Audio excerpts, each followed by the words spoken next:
for Muranga and the senator for Marsabit County.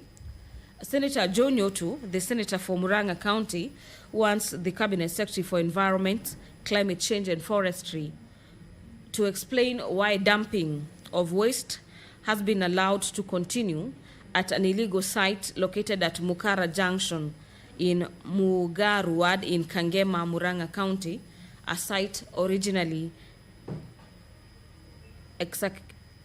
excavated by the Lee Construction Limited during the construction of Kiangunyi Kibango Mukarara Road in 2018. The senator also wants to understand what are the immediate measures that the ministry has put in place to address the illegal dumping, particularly at sites obstructing public infrastructure, such as the one near the county slaughterhouse and Tambaya village in Kangema County. And his last question will be about the long-term management and monitoring strategies that the ministry is putting in place to prevent environmental degradation and public health facilities and public health risks in residential areas across the country.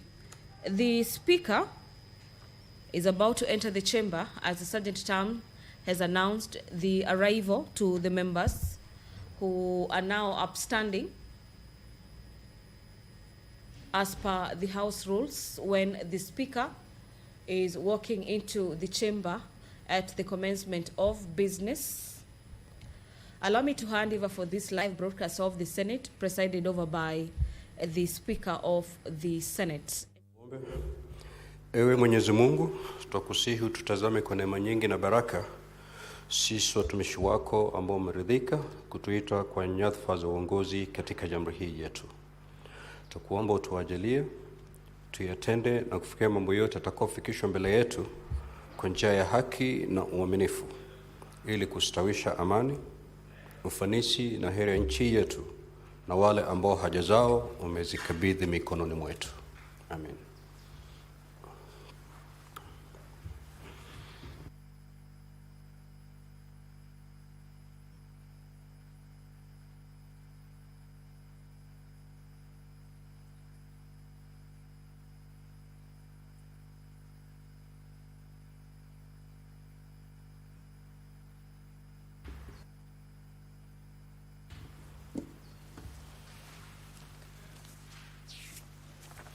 Clerk, we have quorum. Sergeant at Arms, kindly ring the quorum bell for 10 minutes.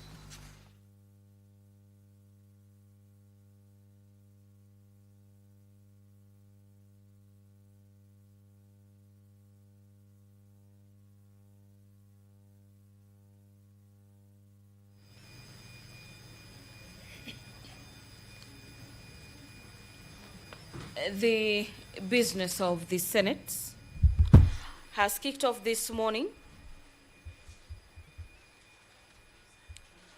with a 10 minutes leeway given to the House and generally to the senators yet to make their way into the chamber this morning. And the quorum bell that is on ring mode is to allow the House some more time to raise the numbers to attain the requisite quorum to commence business this morning at a day when 2 cabinet secretaries will be appearing before the Senate plenary to answer questions raised by senators. Remember, upon the asking of the question and the answer being provided by the cabinet secretary appearing before the House, the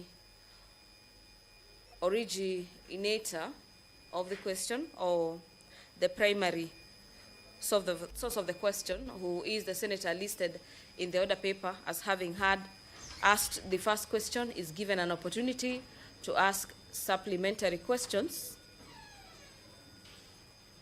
after the answers have been provided by the cabinet secretary. In the order paper this morning, the Senator for Marsabit County, Senator Mohammed Shute, is the second senator who will be asking the CS for Environment, Climate Change and Forestry a number of questions. Among them is the provision is that the CS for Environment is required to provide the historical background on the introduction of Prosopis juliflora, commonly known as Mathenge in Kenya, including the actors and institutions involved, and explain the ecological or the policy rationale that justified the introduction of the plant. The Senator for Marsabit also wants to understand what is the current extent of Prosopis juliflora spread across the country, and could the Cabinet Secretary identify the most affected areas, particularly in Marsabit County, where the species reportedly covers approximately 40% of the range lands. What are the short-term and the long-term interventions that the ministry has developed to contain or eradicate Prosopis juliflora, including the projected timelines, budgetary allocations, and multi-agency and county-level plans that are aimed at restoring the affected range lands, especially in the light of its 2022 classification as a national security threat. The whip of the House has just stepped out of the chamber to marshal senators to step in the chamber this morning for the House to have the quorum to commence business. Remember, the Senate needs at least 15 senators for it to be considered to be properly quorated to commence business this morning. The last question by the Senate directed to the Ministry of Forestry and Matters Climate Change. The Senator wants to understand whether the ministry has undertaken or reviewed any specific assignments on the visibility of Prosopis juliflora for the alternative uses, and if so, what are the findings or the outcomes for such initiatives, including any ongoing or planned community-based projects that align with ecological restoration. This is the involvement of the communities in Marsabit County to propagate the agenda of ecological restoration. The Senator wants to understand whether the ministry has engaged the local communities to ensure that the ecology of the area has been restored.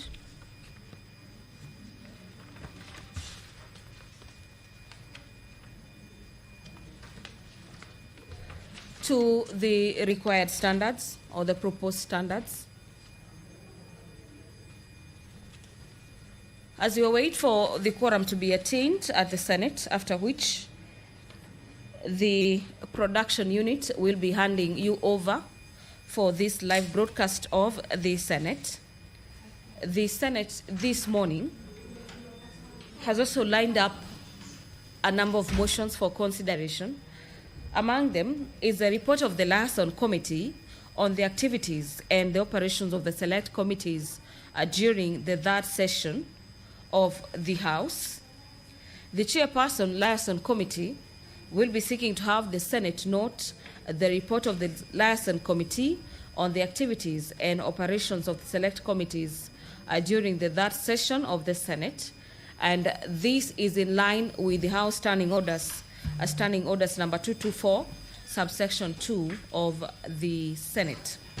The report of the parliamentary delegation to the 2024 Joint United Nations Interparliamentary Union, this being parliamentary hearings that were held at the United Nations headquarters in New York, in the United States of America from the 8th to the 9th of February 2024, is equally a motion lined up for consideration this morning. This is a motion by Senator Veronica Maina. Allow me to hand over back to the chamber.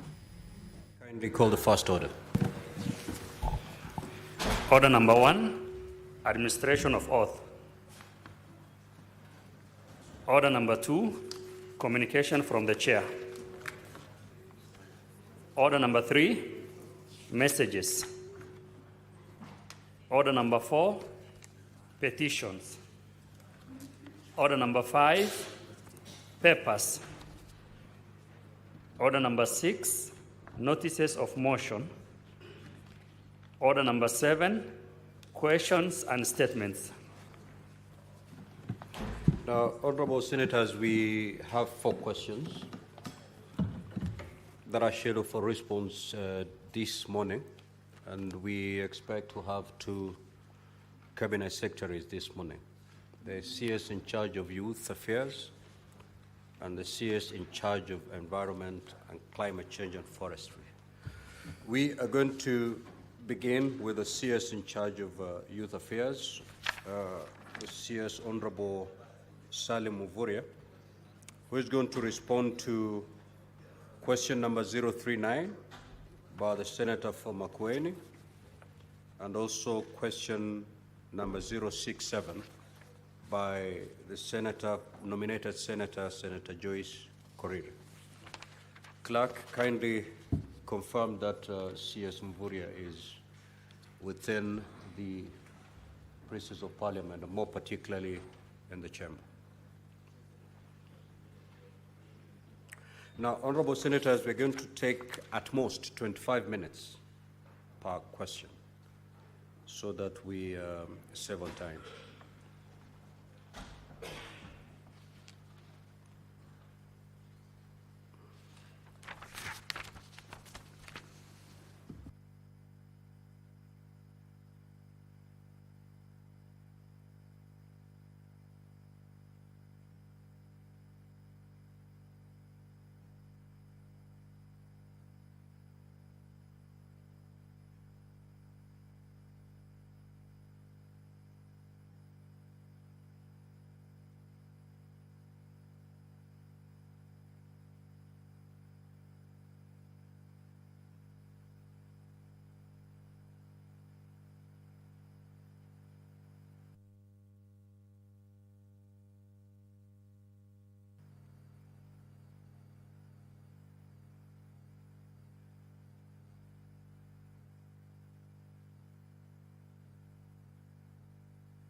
Welcome, CS, to the Senate.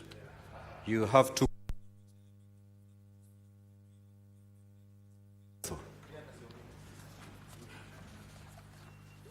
The first question is question number 039 by the Senator for Makueni County, the Honorable Daniel Manzo. I will therefore call upon Senator Manzo to ask the question. Thank you, Mr. Speaker. Question 039, what has caused the delay in the completion of the construction of water stadium in Makueni County, and could the Cabinet Secretary specify the measures in place to address the matter? B, Is there any budgetary allocation in the financial year 2025-2026 towards the completion and operationalization of the stadium, and could the Cabinet Secretary provide a timeline? I thank you, Mr. Speaker.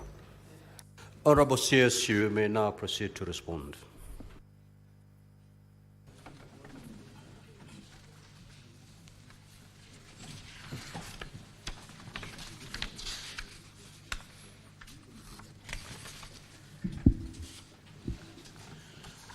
Thank you very much, Mr. Speaker, and members of the Senate for the opportunity to come back here and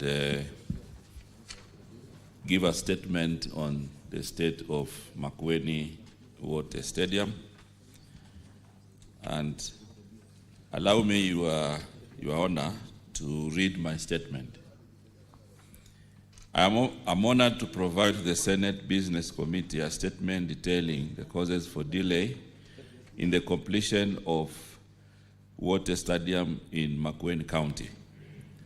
Further, I will elaborate on the specific measures implemented to address this matter in accordance with the letter referenced dated June 2025. The mandate of the State Department of Sports is guided by the Executive Order number 1 of 2025. The department is mandated to undertake the following: develop, manage, and implementation of the sports policy, enforcement and the implementation of World Anti-Doping Code and Convention against doping, promotion and coordination of sports training and education, regulation of sports, expansion of the sports industry for sustainable livelihoods, development and management of sports facilities, and establishing and managing of sports academies to nurture talents. The Ministry's infrastructure priority for stadia development categorizes projects based on international standards, capacity, and the requirements for hosting various sports events. The development have been prioritized in 4 categories as follows. There are those infrastructure that are earmarked for CHAN and AFCON. Then we have executive directives, we have regional, county, and community training grounds. Towards readiness for the Africa Nations Championship and AFCON 2027, final inspections for the facilities designated for CHAN 2024 were completed and now have been cleared. Further, the facilities earmarked for AFCON 2027 are ongoing with completion anticipated between December 25 and June 2026. These include the construction of the 60,000-seater Talanta City Stadium, which is now at about 45% completion, the renovation of Moi International Sports Center Kasarani, which has now been completed, refurbishment of Nyayo, and upgrade of other facilities like Kipchoge Keino. The Moi International Sports Center Kasarani, with a seating capacity now of 55,000, will serve as the primary competition venue for CHAN 2024 matches. Associated training facilities comprise Nyayo National Stadium, Ulinzi Sports Complex, Police Circle, and Utalii Sports Ground. The State Department, through the Kenya Academy of Sports, is also undertaking the first phase of establishment of 37 constituency sports academies. The academies are earmarked to promote the identification and development of sports talent at the grassroots level. The sports academies target various learning institutions and community grounds as centers for talent search and development. The protection of athletes' fundamental rights to participate in doping-free sports, promoting good health, fairness, and equality remains an ongoing priority. The government, through the Anti-Doping Agents of Kenya is committed to this by implementing an enhanced program for testing, education, and enforcement. The ministry is engaged in a comprehensive review of the National Sports Policy and the Act, and consultative engagement with stakeholders were finalized in June, and efforts are now concentrated on the validation of these instruments prior to their official approval. Following the completion of these stages, the ministry intends to proceed with the formulation and adoption of a national sports strategy to inform the long-term implementation of programs within the sports sector. Wote Regional Stadium in Makueni County is a national government project, and it was envisioned to be a FIFA Category 3 stadium. It was designed to accommodate 15,000 spectators, and the stadium was to be constructed in phases. Phase 1 scope was constructed at a cost of $299 million. The Makueni County government has collaborated with the ministry to monitor the stadium's progress, which currently stands at around 70% of its original scope. The county government has provided 5 acres of land as annex to the stadium. The initial scope targeted key features that included a standard football pitch, VIP pavilion, perimeter wall, 8-lane track field, administration block, a borehole for pitch irrigation, water storage, and associated electrical, mechanical, and civil works. Despite a successful launch of construction in January 2017, the stadium project has subsequently encountered delays towards its completion, stemming from the following issues. Number one, the Makueni County government changed the original site of the project, causing delays in commencement. Number two, the new site had topographical challenges which necessitated undertaking and mitigating factors to stabilize the ground on the western side and adjust the 1,500-seater pavilion design. Boulders were used to stabilize the ground below, and a retention wall is being erected to stabilize the running track, pitch, and the pavilion. Number four, non-allocation of budget in financial years 2018-2019 and 2019-2020 resulted in delays payments to contractors and project consultants. Number five, contractual management challenges arose after the contractor was asked to vacate the site in December 2021 due to slow progress, but later appealed and was reinstated. Number six, subsequent to its groundbreaking in May 2017, the project timelines have undergone several extensions, shifting from an initial target of June 2018 to October 2020, February 2022, February 2024, January 2025, and now September 2025. Despite significant delays and challenges, the ministry has prioritized the completion of the stadium's construction. The current measures specifically target pending works on the laying of the athletics track, players' changing rooms, and a public ablution block, completion of the perimeter walls, gates, drilling of the borehole, installation of the pump for the irrigation system, and the pump house. These measures also include continuous monitoring of the project to resolve outstanding issues and ensure its completion, continued collaboration with the county government, which has allocated for the stadium's completion as a vital investment in supporting local sports. Due to the topographical challenges, the ministry is reviewing the scope to make it a functional training facility to feature a football playing pitch, athletics track, players' changing rooms, and a public ablution. The project is then expected to be completed by December 2025. Right Honorable Speaker and members of the Senate, I did visit Wote Stadium in Makueni, and just to explain on the topographical challenges, normally when you do a 15,000-seater, you do a VIP terrace and pavilion.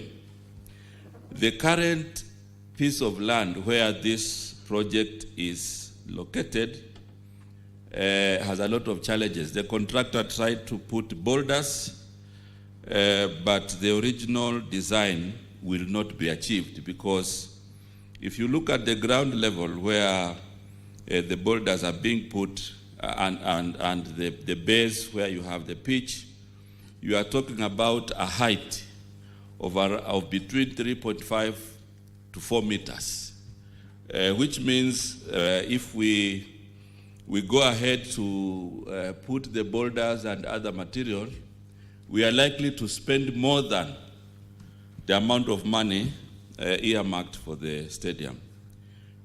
So I have directed that the technical team reviews the design to see how we can accommodate some of the facilities I have mentioned here, and then make it just good for sports, but then that design can be achieved in another site. So I think that is where we are, Right Honorable Speaker and members of the Senate. I beg to thank you for this opportunity. Senator Manzo, you may ask your supplementary question. Yes, Mr. Speaker, the Minister confirms that the work is very advanced, up to 70%.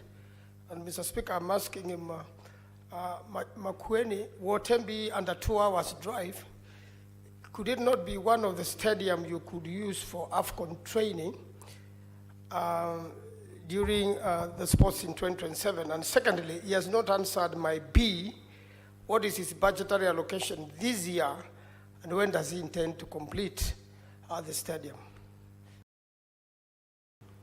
You may proceed to respond, Honorable CS. But Senator Manzo, I thought the CS said it intends to complete it by December 2025, unless you're not allowed. Proceed, Honorable CS.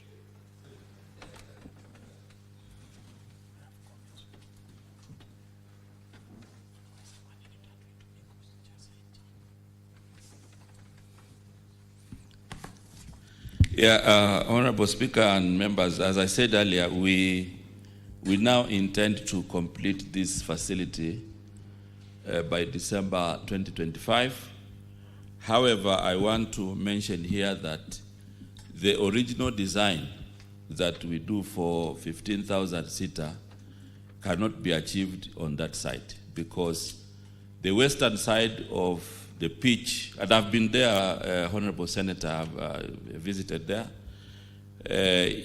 If we have to fill that hole, 3.5 to 4 meters, as I said, we are likely to spend more. That is why we have directed that Public Works and the team in Sports Kenya flex the design to accommodate the components that we can accommodate, which I have mentioned in my statement, and then we will see how we can manage, the other components, possibly with a new site that we can redesign. But because originally this stadium had been earmarked for a flat area, but then this land was allocated to another project, and the stadium was moved to this area where it's very challenging topographically. So I think in terms of the budget for this,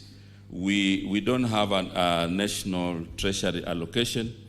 However, through Sports Kenya, we pay the certificates as we arise, because we have allocated, we have a total of around 5 billion of stadium investment. that we normally flex within it. So it is part of the priority projects in our list, and it is part of the projects that we have earmarked to be paid through the sport fund. So in terms of resourcing, we will give it priority. But I think the technical issues are the ones that we need to resolve, which we are resolving. Honorable CS, the third question was, now that Wote is under 2 hours from Nairobi, would you have it as one of the training grounds during AFCON 2027? In terms of being a training site for Chan, it is not, as of now, it is not one of the fields that have been identified for AFCON. However, depending on the progress that we will make and the assessments that we will be making going forward, we will see whether that will be a possibility. But now it is not. It is not earmarked for Chan or AFCON, because Mheshimiwa is not just about the distance from Nairobi, but there are other issues that we look at for a training field for these kind of tournaments, including issues of accommodation for players and other standards provided by CAF. So right now, Wote has not been assessed for this kind of tournaments. However, we want to speed up completion. We want to resolve the technical challenges and make it ready, for other sporting activities. Thank you, Honorable Speaker. Senator Bone. Mr. Speaker, His Excellency Mvurya gives a fresh order to Cabinet. Mr. Speaker, because wherever he has been, he has performed. The country was very happy to see you, Minister, when you are handing over Kasarani, and the country truly appreciates the role of sports in our lives. Minister, with the flexible 5 billion shillings, why is it that Bukhungu Stadium, which was part of the centers that was earmarked for Chan and AFCON, has stalled? In fact, this morning, the people of Kakamega are waiting for you to explain why you went and destroyed the upgrading of the stadium that had been done by Governor Oparanya, and now even little things like school sports cannot take place from Bukhungu. Senator Wambua.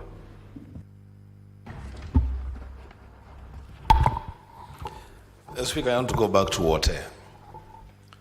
The minister said on record that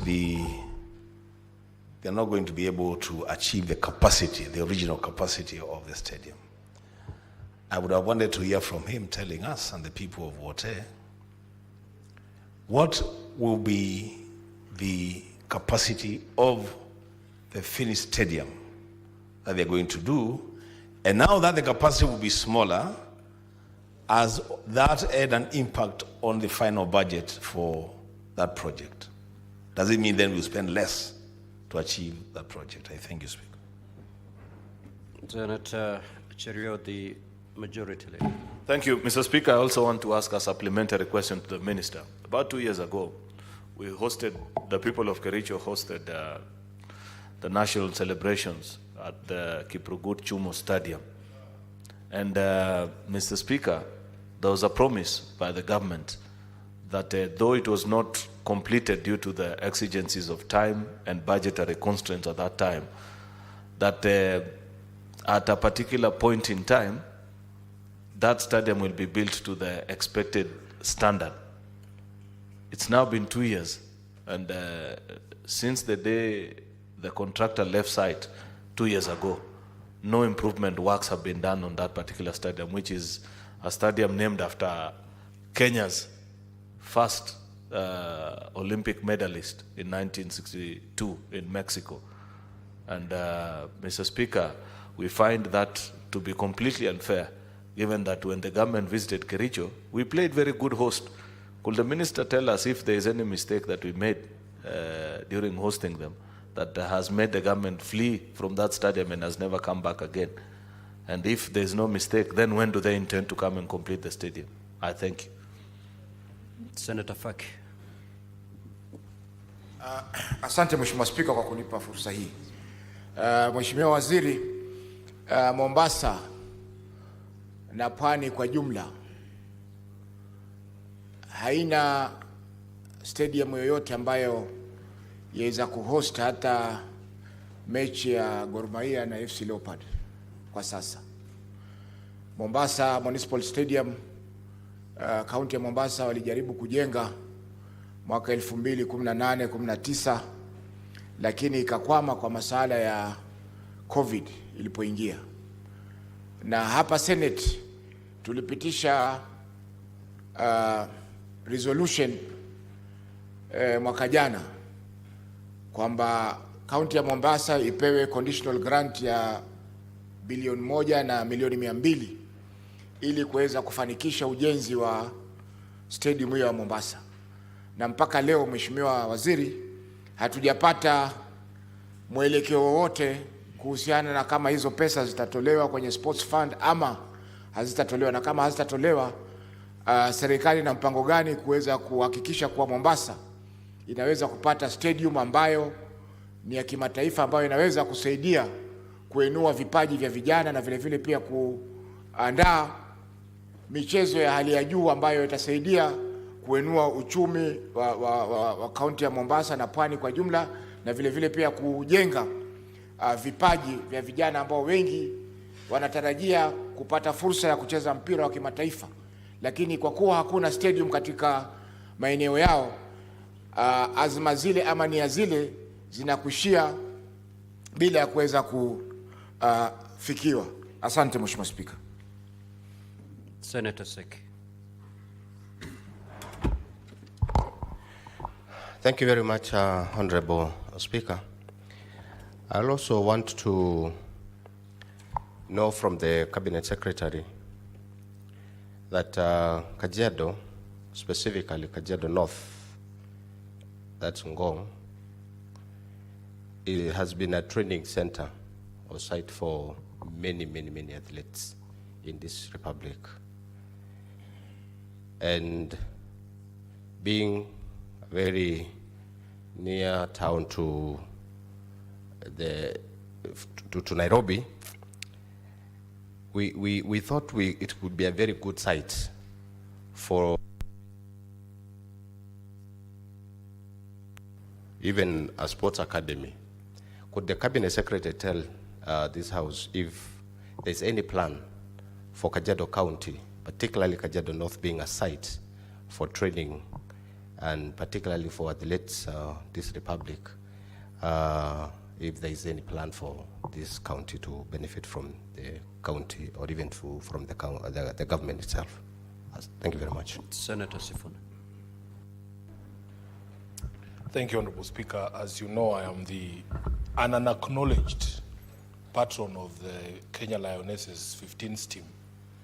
Honorable Speaker, can the CS confirm to this House, because we saw him taking photographs with that team and a dummy check of 2 million shillings. Up to today, Honorable Speaker, that team has not received that money. Can the CS confirm why that check has not been cashed up to today? Thank you, Honorable Speaker. Senator Wakoli.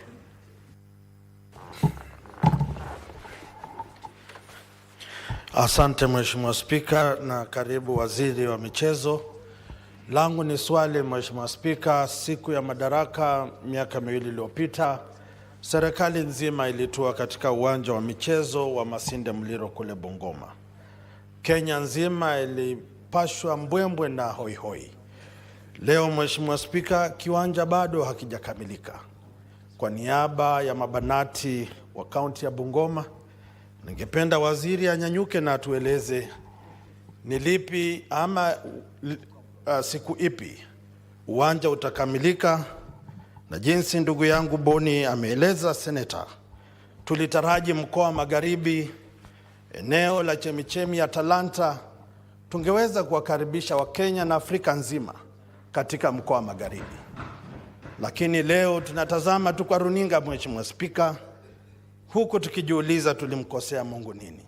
Asante Mheshimiwa Spika. Senator Mbugua.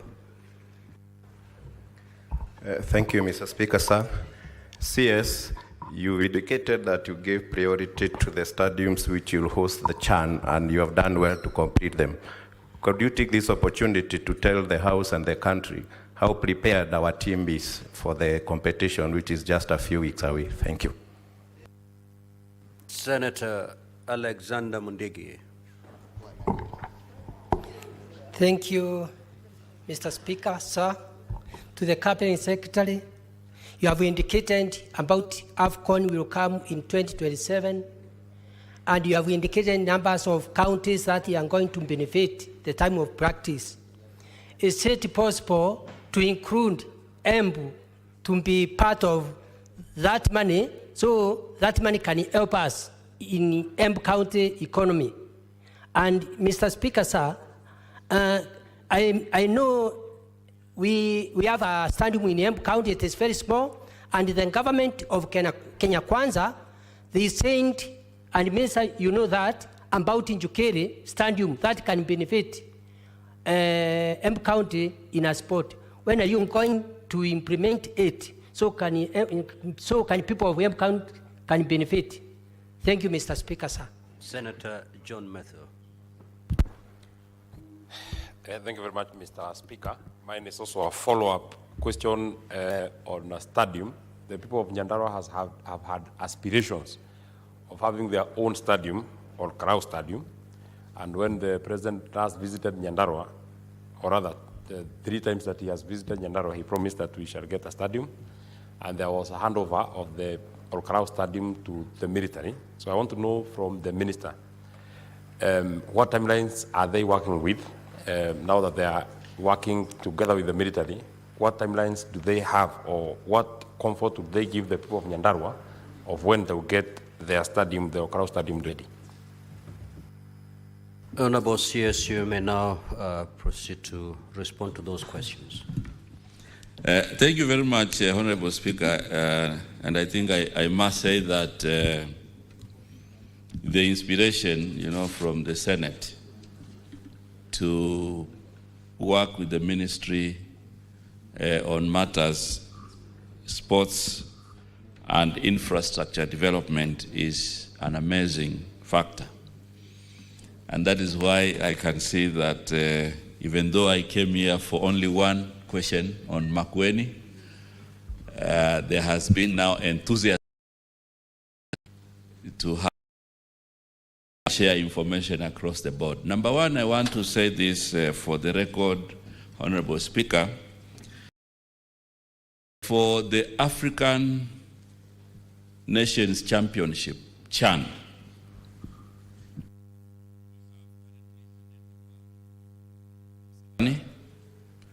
and Kasarani now, for those who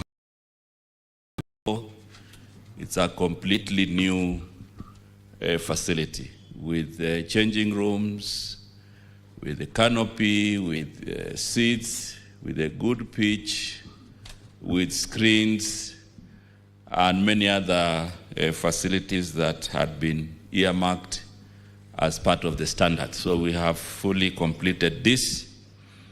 And in addition, we have 2 training grounds annexed to Kasarani. We have Annex 1 and Annex 2, which are training grounds for CHAN. We have equally taken over Nyayo National Stadium, which is now complete as per the CHAN requirements. However, after CHAN, we will embark on doing a canopy in Nyayo Stadium and also complete the other work related to athletes.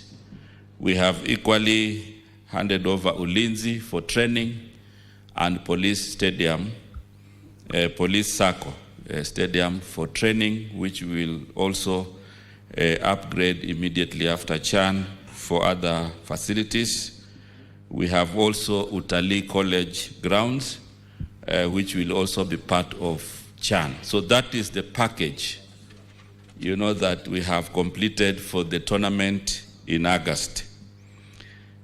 However, I'm aware that outside Nairobi, we also have other facilities that we are upgrading.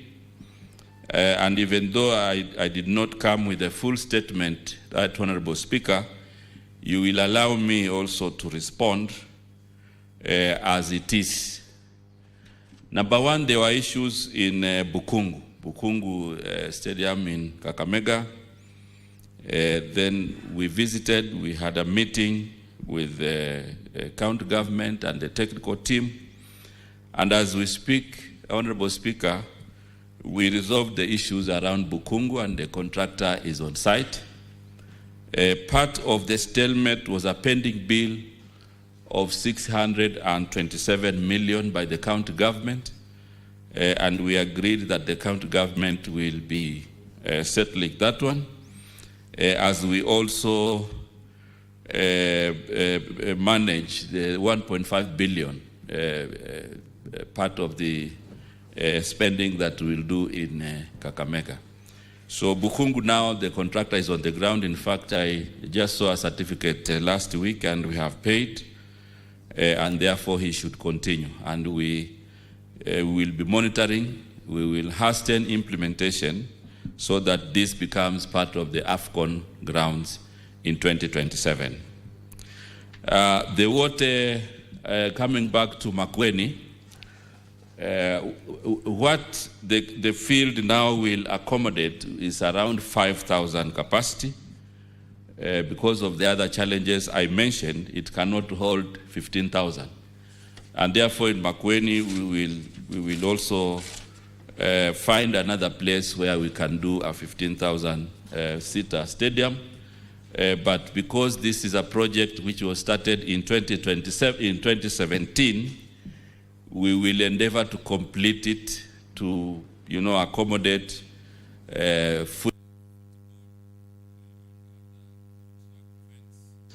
with the capacity of 5,000, just to make sure that we accommodate, you know, the challenges that we have found on the ground.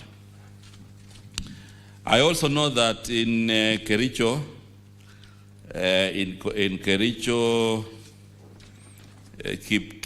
Kiprugut Chumo, which had been done for celebrations. This is a field also with a capacity of 5,000. And when we checked the other standards, we realized that other standards cannot be accommodated, especially matters athletics. And therefore, Honorable Speaker, we are doing Kapkatet Stadium in Kericho, which will have a 10,000 seater. And this one, a contractor has already been identified. The other issue about Mombasa, the proposal, Honorable Speaker, that came was that Mombasa County Government had proposed that we do a securitization process for around 1.5 billion, which they suggested how that money was going to be paid. We cannot do that securitization, and therefore what we have decided is that we will still work with the county government on a different arrangement, but still achieve an international stadium in Mombasa. So I want to assure the House that we have put priority for Mombasa to have an international stadium, and that is part of what we are working now. Last week, we were assessing Kilifi, and in Kilifi, we've already agreed with the county government to do a 10,000 seater, and we've agreed on the arrangement for partnership. In Kajiado, we are making an assessment. We have already identified a team that is going to work with the county government to identify a site, and therefore once the technical assessments are concluded, I will be able to make a comprehensive statement on the same. The other question from Honorable Sifuna, asked about the rugby lioness and acknowledged that we had pictures. So I want to assure the House that we have now 70 million that we'll be giving to athletes, those who won matches and they have not been honored. And part of this money is also going to be given to the rugby team and the other teams. So in the next few weeks, we'll be calling them and we'll be giving them their awards. I know I can see Mheshimiwa Sifuna is nodding, but that is the plan, and that is the plan we will be implementing because that is what we have set aside as government to ensure that we honor our achievers. So, Honorable CS, for clarity, the 2 million dummy check is part of the 70 million which you intend to use to honor athletes. Actually, that day we gave, is it 3? We gave 2, how much? We actually gave them 3.2 in that dummy check, and there should be no cause for alarm. I'm sure we will also give others who may not have benefited. So the 70 million is the package, including the 3.2 that we had given earlier. Because we also have athletes who won, who broke records. Some were honored, some were not honored. So in total, we have set aside 70 million. And we will be giving this soon. And you will see the ceremony and you will confirm. So I really don't want to belabor on this point because I know we have committed and we will deliver.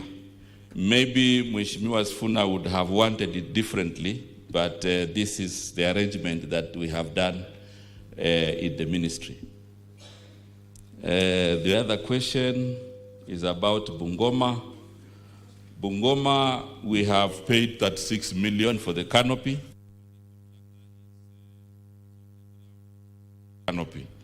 Because we agreed that we also do canopy for Bungoma, and the contractor is on the ground. We have just paid that 6 million for him to continue. Now, in terms of preparation for Harambee Stars, we are very confident. The team is already in the camp. We have supported them. They have a good technical bench. They have a good head coach, and therefore preparation for the team is ongoing, and we are in touch to ensure that we do whatever we can do to support them. And I want to use this opportunity to rally the Senate and to rally all Kenyans, to ensure that we support our team, Harambee Stars. In Embu, I know we have a stadium there. We are now doing the changing rooms in the Embu Stadium, which was done for celebrations, but now we are embarking on making sure that it can comply for matters sports. So we are currently doing the changing rooms. On the other one, Njukiri, Kajiado I have mentioned. I can see Senator things I have skipped. I said we are making their technical assessment and identifying you've already stated the issue. So Meru, that is Embu, that is what we are doing. We're doing the changing rooms, and that is the current situation on the ground. In Nyandarua, the Olkalau Stadium has now been advertised. It's going to be done by the Ministry of Defense. And so that's the situation in Nyandarua. It's been advertised, and it's going to be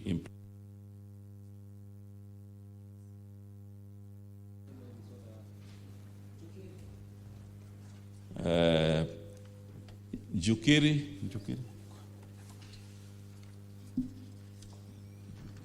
I think I responded on the Embu one. Jukiri is at the planning stage. Is still at assessment and design, but I think it's going to be a 10,000-seater stadium. So the Moi Stadium in Embu is done. Changing rooms are ongoing.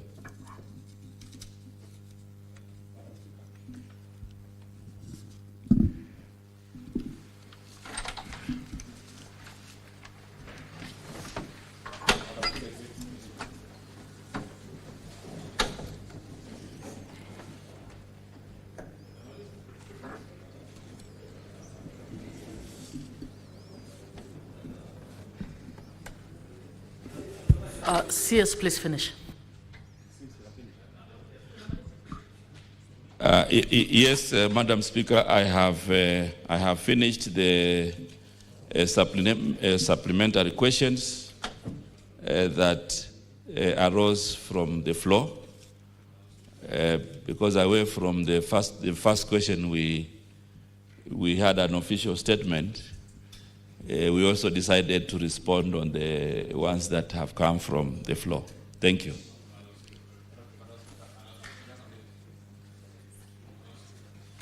Honorable Senators, we're moving to the next question. I have ruled. Which one?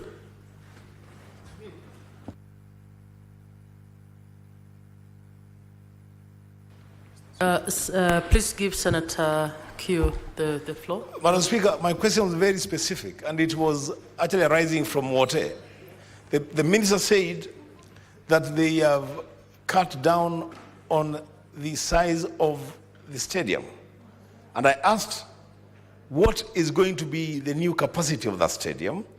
And has that had an impact on the budget from the original design?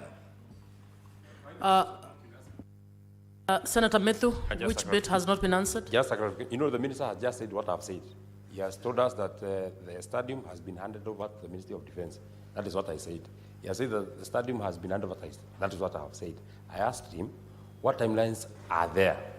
As you handed over to the Olokau Stadium to the Ministry of Defense, what timelines are you working with? When can that stadium be ready? That was a very specific question.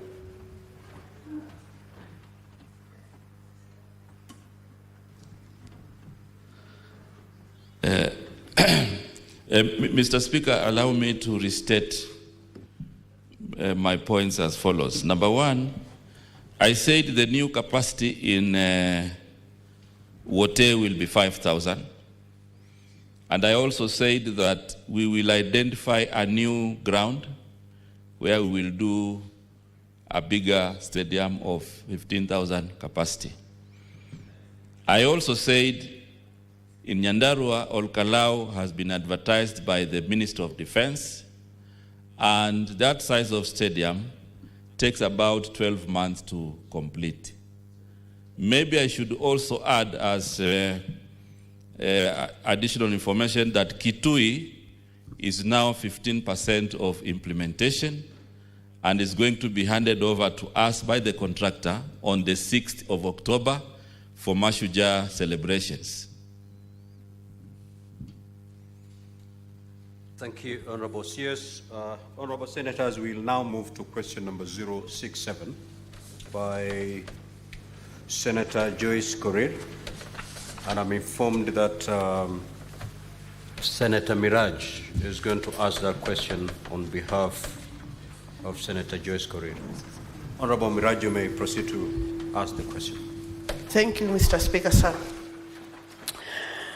Could the Cabinet Secretary provide details of the specific government programs and initiatives in place to promote mental health and overall well-being of young people in Kenya, and explain how these initiatives have been tailored to address individual challenges faced by the youth? B, what measures has the ministry put in place to address the increasing mental health challenges like anxiety and depression among the young people, and most likely those participating in sports or arts programs? C, what approaches are being implemented to incorporate mental health support into youth-oriented sports and arts programs, and how can they access these services? D, are there any joint initiatives between the ministry and the Ministry of Health and other mental health organizations aimed to raise awareness on mental health issues faced by the youth, and if so, could the Cabinet Secretary highlight them? Thank you, Mr. Speaker. Honorable CS, you may now proceed to respond. Thank you very much, Honorable Speaker and members of the Senate. Mental health is a state of well-being in which the individual realizes his or her Honorable own... CS, just to save on time, Yeah. start from page 3 with the last paragraph so that we go direct to the question. Okay, fine. Thank you very much, Honorable Speaker, for the guidance. The Ministry of Youth Affairs, Creative Economy and Sports, in collaboration with key stakeholders, has rolled out several programs aimed at promoting mental health and overall well-being among young people, particularly those engaged in sports and the creative economy. These measures include, number one, the establishment of youth safe spaces within the operational youth empowerment centers, which matter such as sexual reproductive health. The ministry has a program and the initiative of leveraging on technology to offer counseling services to the youth through utilization of an online counseling application developed by the youth, Kelvin Joroge. This intervention is preferred by the youth for the reasons that if used, it is easy, convenient, confidential, cheap, and accessible from a personal phone. This initiative has since seen increases in the number of the youth accessing counseling services, which help to mitigate mental health challenges. Through collaboration between the ministry and International Youth Fellowship, Korea International NGO with presence in 105 countries worldwide, currently based at Kasarani and operates satellite campuses across the country, offers mindset changes training which integrates mental health clinic through weekend academy program. Through Kikao initiative and outreach activity in which the ministry in collaboration with other MDAs organizes sensitization programs where mobile health clinics are organized for the youth. The ministry, through State Department for Youth Affairs and Creative Economy, has lined up a myriad of collaborative programs with Madari Hospital, Youth in College, JQuat, to offer mental health sensitization, screening and referral to the youth in college who may not wish to use the in-college counseling facilities. The ministry also uses the services of the officer in charge of employee wellness to provide on-the-spot guidance on matters mental health to the youth who come to the office seeking information on mental health services. Number 7, sports and arts therapy programs. Initiatives such as Sports for Development and Creative Therapy workshops are designed to foster mental well-being through engagement in sports and the arts, promoting resilience, teamwork, and emotional expression. Partnerships with mental health professionals. The ministry collaborates with psychologists and counselors to offer tailored mental health services during youth sports camps and creative arts events. Number 9, public awareness campaigns. Initiatives like End the Stigma and Mental Health Awareness Weeks target young people to promote open dialogue around mental health, destigmatization, and encourage help-seeking behaviors. These initiatives are customers to address challenges such as anxiety, depression, peer pressure, and identity crisis commonly faced by the youth.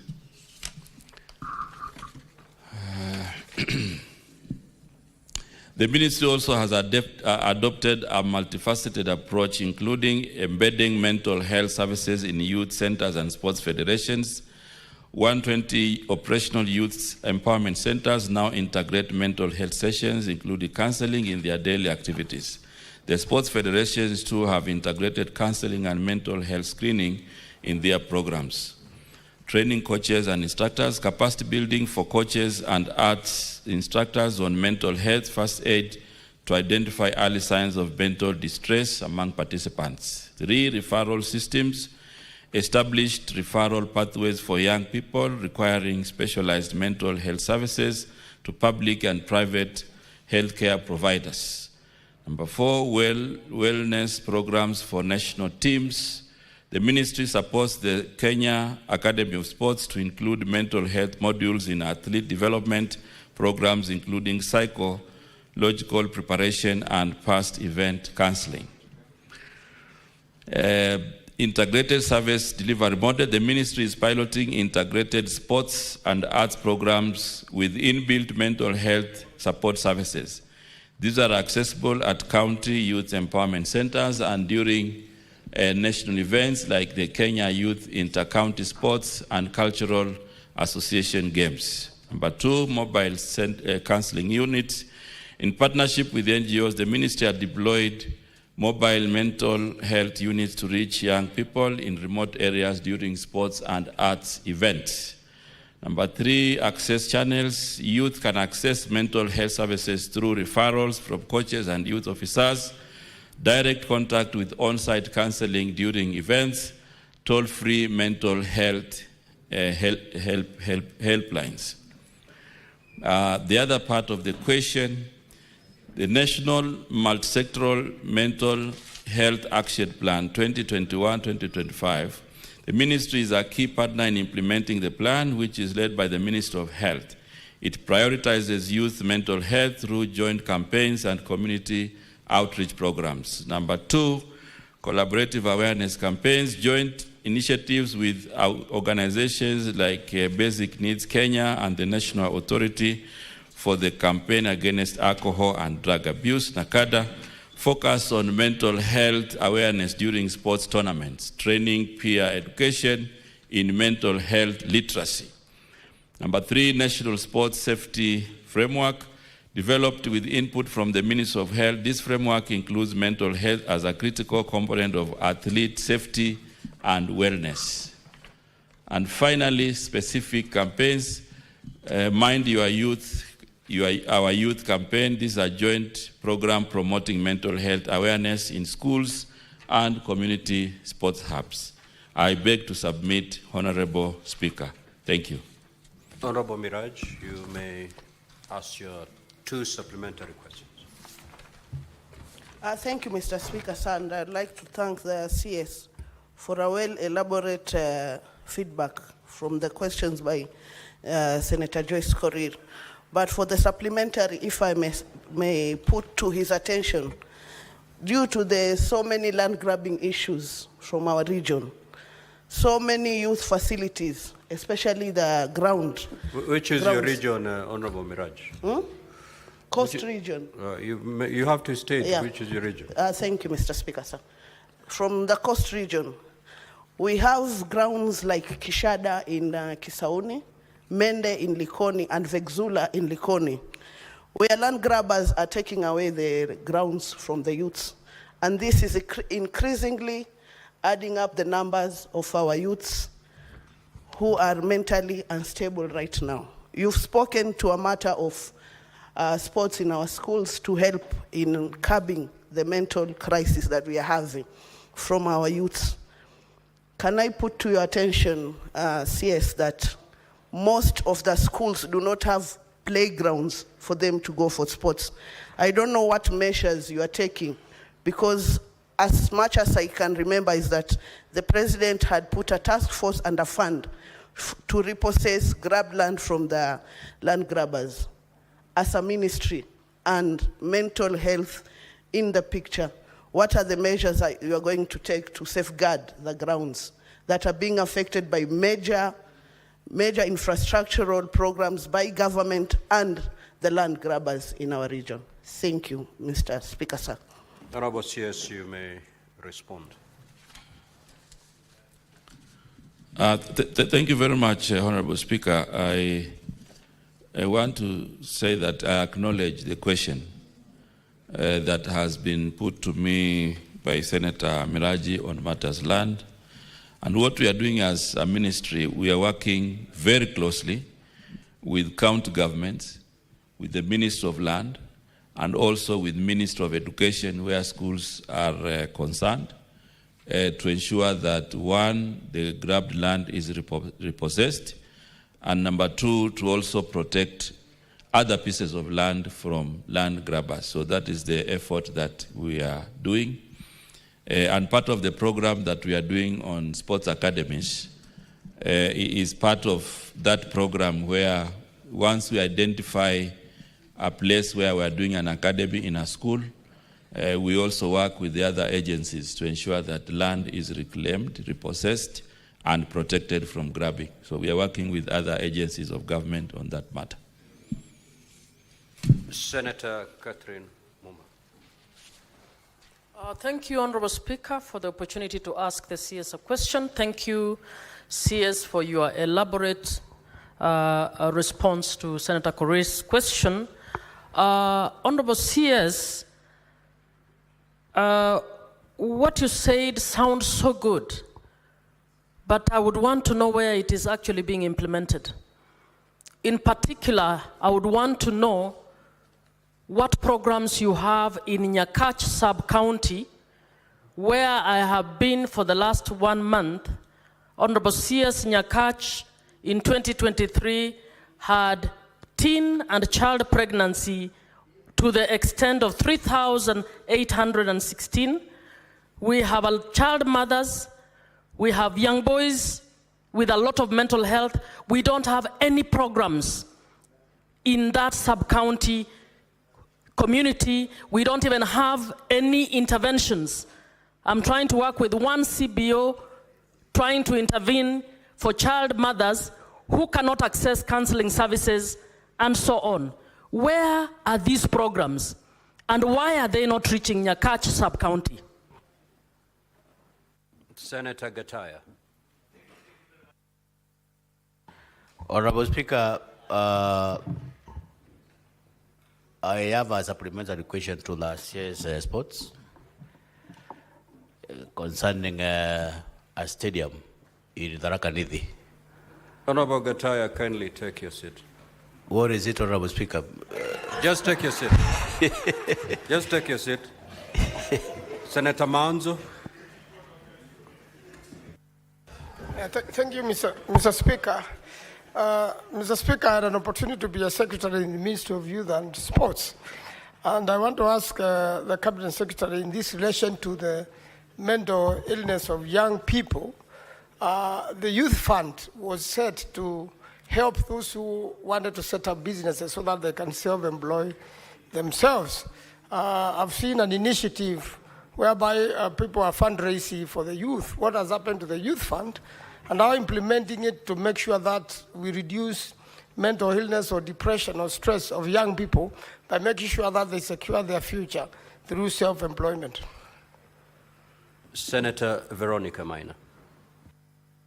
Thank you, Honorable Speaker, and welcome CS together with the PS of Sport.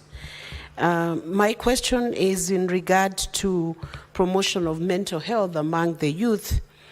And I would want to know what measures and efforts the Ministry of Youth Affairs and Creative Economy and Sports have put in place to facilitate conversation and dialogues to reconcile the emerging issues that have been raised by the youths who have been very dissatisfied and have been demonstrating, using the medium of sports and creative economy to enhance intergenerational conversations. What measures is your ministry putting in place to intervene with the emerging issues that are affecting the youths as they demonstrate on the streets? Senator Wambua. Speaker, I have sought this opportunity to clarify an issue because this is a house of record.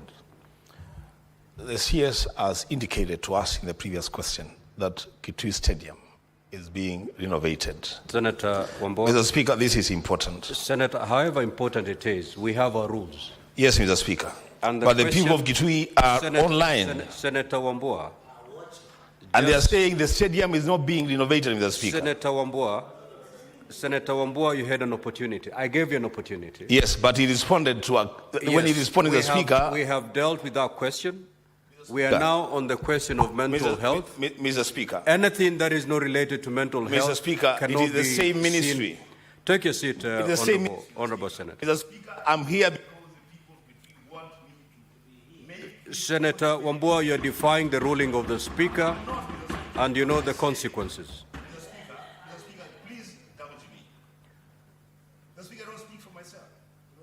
Senator Wambua, Senator Wambua, Senator Wambua. The stadium is not being renovated, that's the truth. What is being renovated is the state lodge, where the president will spend the night, and the other thing being renovated. Senator Reche, you may proceed. Senator Murgo, you may proceed. Thank you very much, Mr. Speaker, for giving me this opportunity. I would like to know from the CS as to what measures the ministry is taking towards drug use among the youth that is enhancing mental problems and so on, and therefore creating difficulty when it comes to talents and so on. Senator Kavindu. Speaker, I just wanted to know from the CS what is doing in Machakos about mental health in youth, regards youth. Are you having any programs in Machakos in particular, and also dealing with drugs addiction in those areas with youth? Thank you. Senator.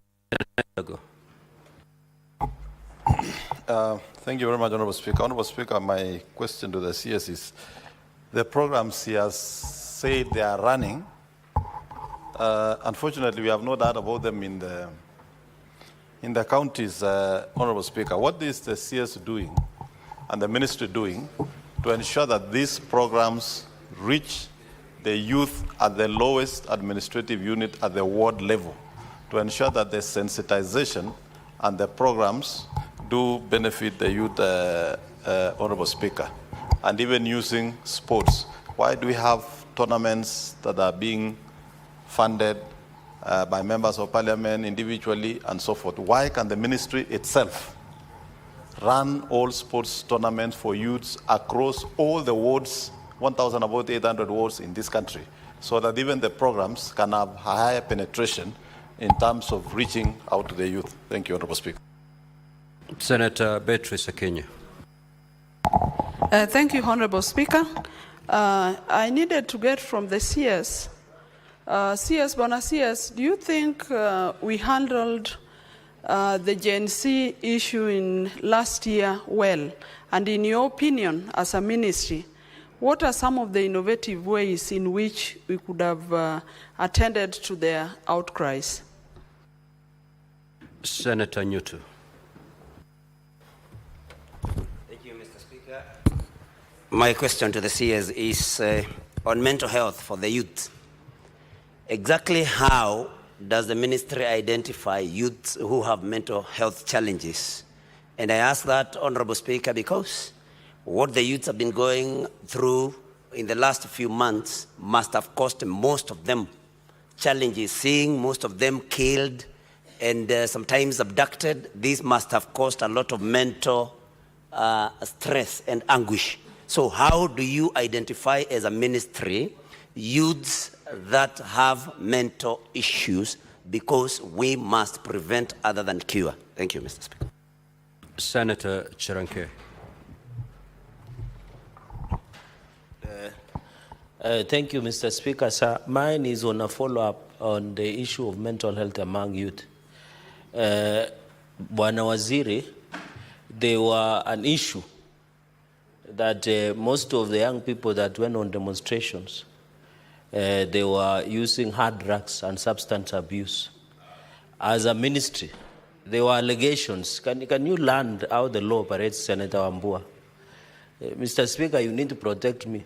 There were allegations that most of the young people including the criminals and goons that were sponsored people known to Senator Wambua, were using hard substance and drug abuse. Senator Fernande, just proceed to withdraw and apologize to your colleague. Mr. Speaker, I say best known to him. But I withdraw and apologize. I withdraw and apologize so that we make progress.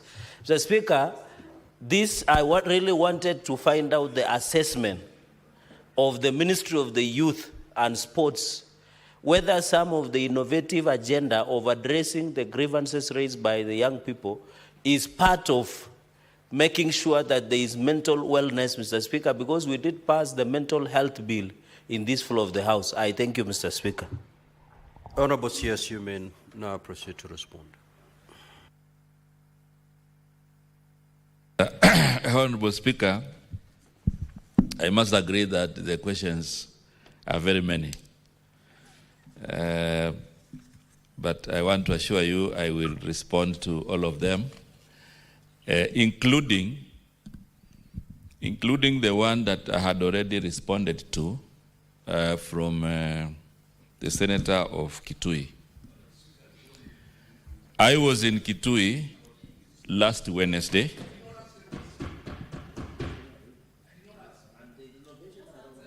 Proceed, Honorable CS. Proceed. I was in Kitui on Wednesday last week. What we are doing in Kitui County is not a renovation.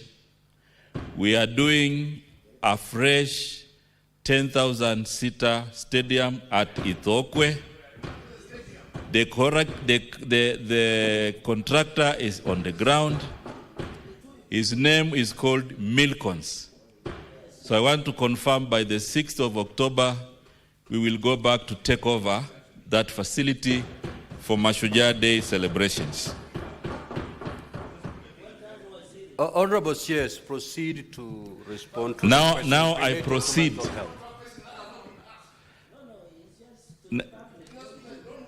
Now I proceed to respond to the other questions because I had to set the record straight on that matter, Mr. Speaker. Honorable CS, can you proceed to respond? Honorable Senator for Kitui, you're out of order, and I'm giving you a first question. Proceed.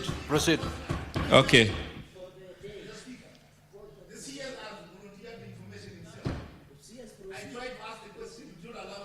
Honorable Wambua, kindly leave the chamber. Proceed, Honorable CS. Leave the chamber, Honorable Member for Kitui. In the following 5 seconds, if you don't leave the chamber, Sergeant at Arms, help the member to leave the chamber. Proceed, Honorable CS. So on the matters of mental wellness, which in most of the questions they have been combined with other general issues, I want to state that the ministry is not working alone on these matters. We are working with other government agencies, for example, on matters to do with drugs and substance abuse. We are working with NACADA and also the Ministry of Interior to identify and also to have remedies to address these matters. Number two, there was an issue in Nyakach. The honorable member wanted to know what we are doing in Nyakach sub-county on matters teenage pregnancies and mental health. Honorable Speaker, I want to state that currently I did come with data for Nyakach, but I want to confirm that this is a sub-county. We will also check the statistics and work with the agencies in that area to know the numbers, and then we address them. So flagging our next intervention. Youth Fund, Enterprise Fund, financing youth when they loans. Honorable Manzo, I also want that current mobility program get jobs outside the country through youth enterprise to take care as they work abroad. Questions were mental health. Kenya also engages youth in mental health. International, the 15,000 youth from that happen in youth camp, and the main topic that is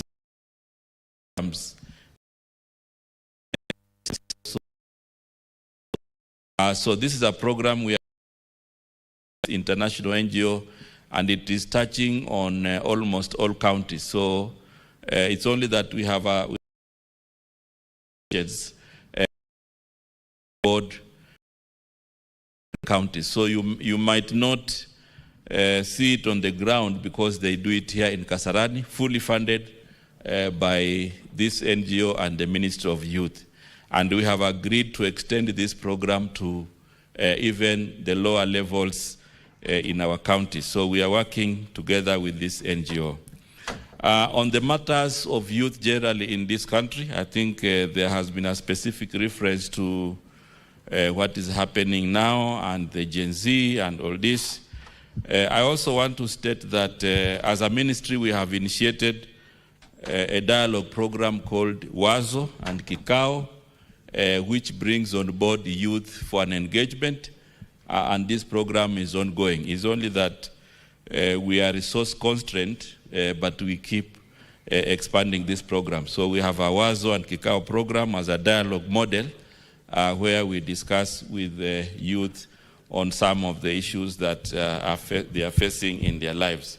Away from this, we are also working with the World Bank as partners in a program called Nyota, which also brings on board youth for recognition for prior learning. It also brings on board youth for business grants and also youth in skills development.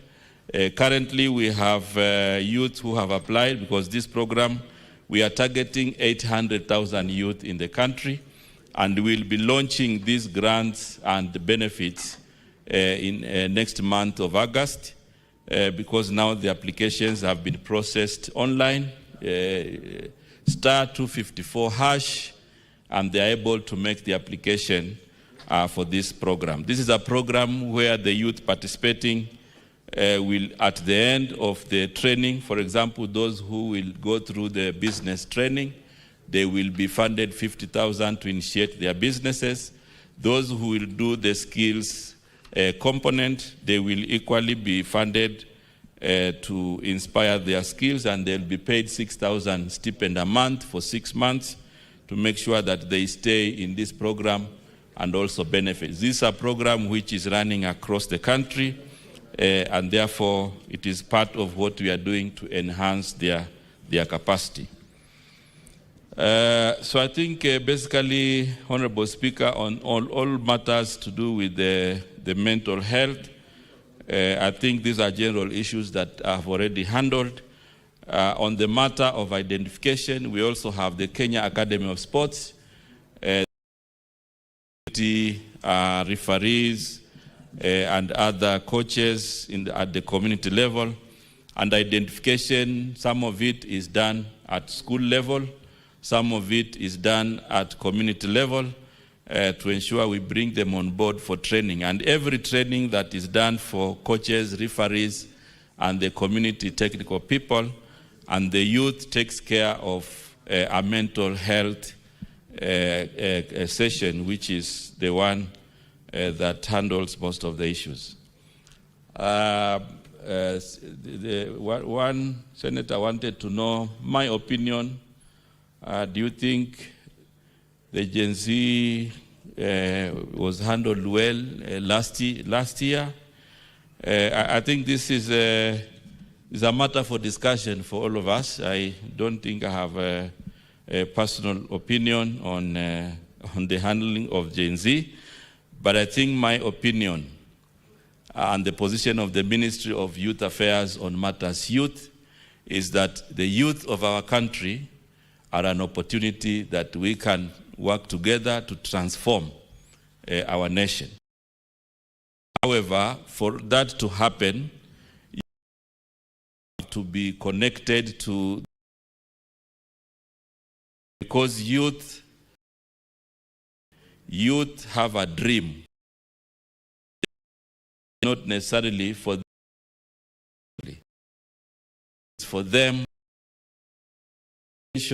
to use their skills and inspire their all non-government with young people to create an enabling environment. So anything that is getting, and that in the we have also challenge with the for athletics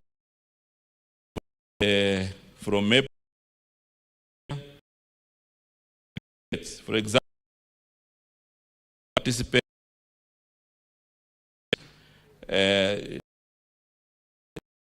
acquire 100 million, silver from million to 1 million. Commonwealth, 500,000, silver to 1.2, and so these are the new rates. Olympics, win gold, reward 500,000 from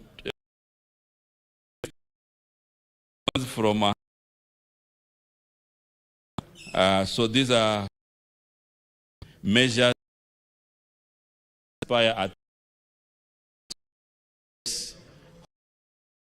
yes. Thank you very much, Honorable Speaker. Most sincerely, Senate, Mr. Speaker, there was one issue. One member asked as tournament designed will soon be launching to the national level.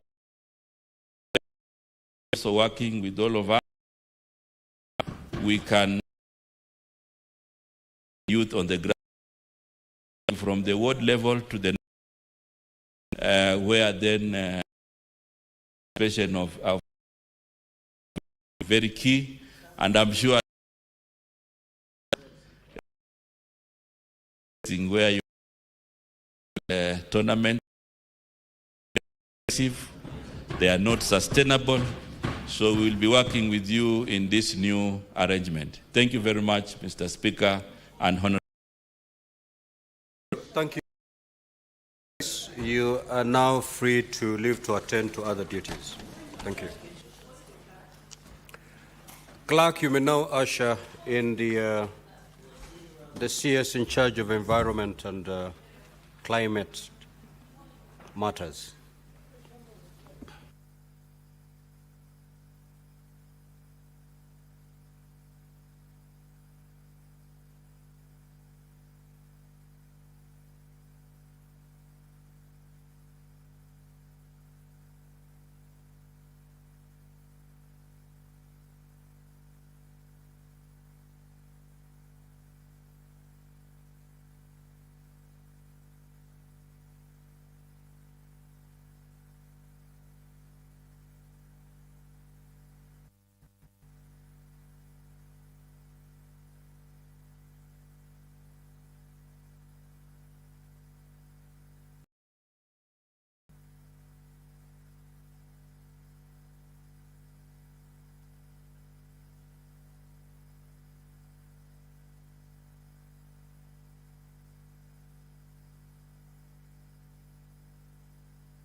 Honorable CS, welcome to the Senate.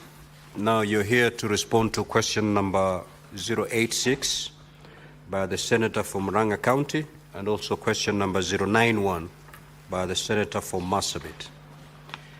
We will proceed with question number 086. Honorable Senator from Murang'a, kindly ask your question. Thank you, Honorable Speaker. These are my questions, or my question to the Honorable CS. One, could the Cabinet Secretary explain why dumping of waste has been allowed to continue at an illegal site located at Mukara Junction, Muguru Ward in Kangema, Murang'a County, a site originally excavated by Lee Construction Limited during the construction of the Kiangunyi, Kefango, Mukarara Road in 2018.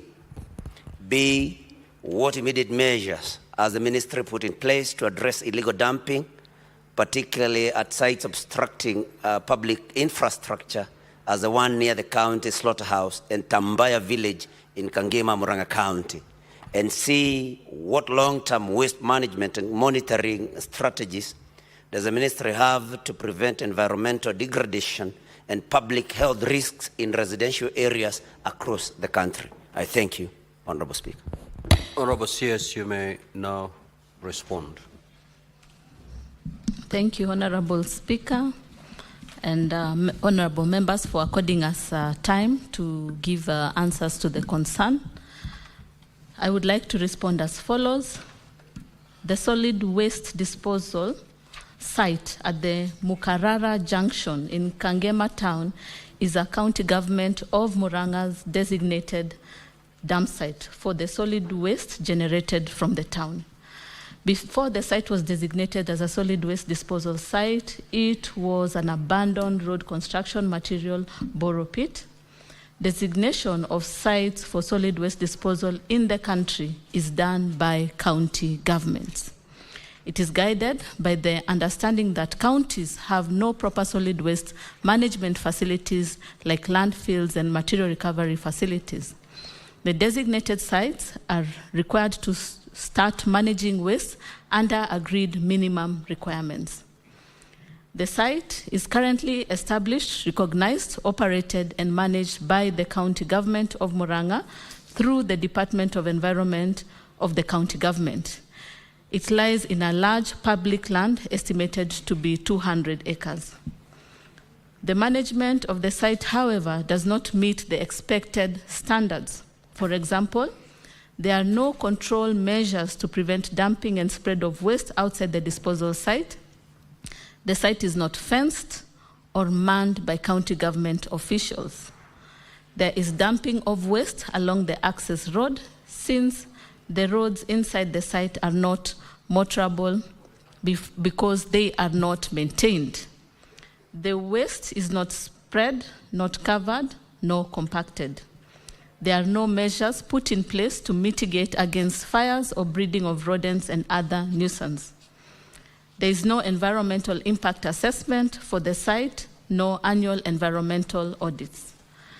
An inspection of the site was done by environmental inspectors from the National Environment Management Authority, and an improvement notice issued to the county government of Murang'a to improve on the management of the site. For question B, Honorable Speaker, the ministry, through the National Environment Management Authority, has issued several advisories to all the county governments and the Council of Governors on sustainable waste management. Some of the advisories July 2024, where NEMA wrote to the county governors through COG advising counties to remove all wastes in undesignated sites and submit a zonation plan for waste collection and disposal areas. This is annexed 4, management of illegal dump sites. A reminder on the same was done on 30th August 2024, annexed 5, reminder on illegal dump sites. On 19th July 2024, a letter was sent to all county secretaries requesting them to ensure all waste is segregated, collected, and transported to designated waste handling facilities, Annex 6, advisory to the county governments. Specifically, the advisory requires the county governments to, number one, collect, handle, and transport waste and deliver it to facilities that are licensed and designated as per Section 7 of Environmental Management and Coordination, Waste Management Regulations of 2024, to establish waste management infrastructure to promote source segregation, collection, reuse, and set up material recovery facilities as per Section 9 of the Sustainable Waste Management Act 2022, waste transportation trucks not to carry mixed waste, reorganize existing dump sites to ensure there are separate reception areas for organic, general waste, residual waste from material recovery facilities, and landfill for unrecoverable waste. The reorganization will assist in reducing waste contamination and will enable recovery of valuables from waste. A reminder letter to all county governments was done on 18th June 2025, asking them to report to NEMA on progress made in reorganization of current dump sites to receive waste as per National Color Code. That is Annex 7, reminder letter on waste segregation. A public notice and letter to all waste transporters was done on 18th June 2025, requiring them to adhere to the National Waste Color Code and not to transport mixed waste. That is Annex 8, letter to transporters on waste segregation. On question C, Honorable Speaker, the ministry has put in place a number of waste management and monitoring strategies to prevent degradation and public health risks in residential areas. These include the following: licensing of facilities and waste transporters, where NEMA licensed waste transporters as well as waste treatment and disposal facilities as per Environmental Management and Coordination Waste Management Regulations of 2024. The issued licenses have conditions used to monitor the status of licensed facilities and transportation vehicles in order to maintain the set standards. Secondly, awareness program where NEMA collaborates with county governments, including Murang'a County Government, on awareness aimed at changing public behavior with respect to management of waste at the household level, proper waste handling by waste handlers, that's transporters, aggregators, among others, and development of material recovery facilities. NEMA is actively involved in promoting and regulating material recovery facilities as required by Sustainable Waste Management Act 2022.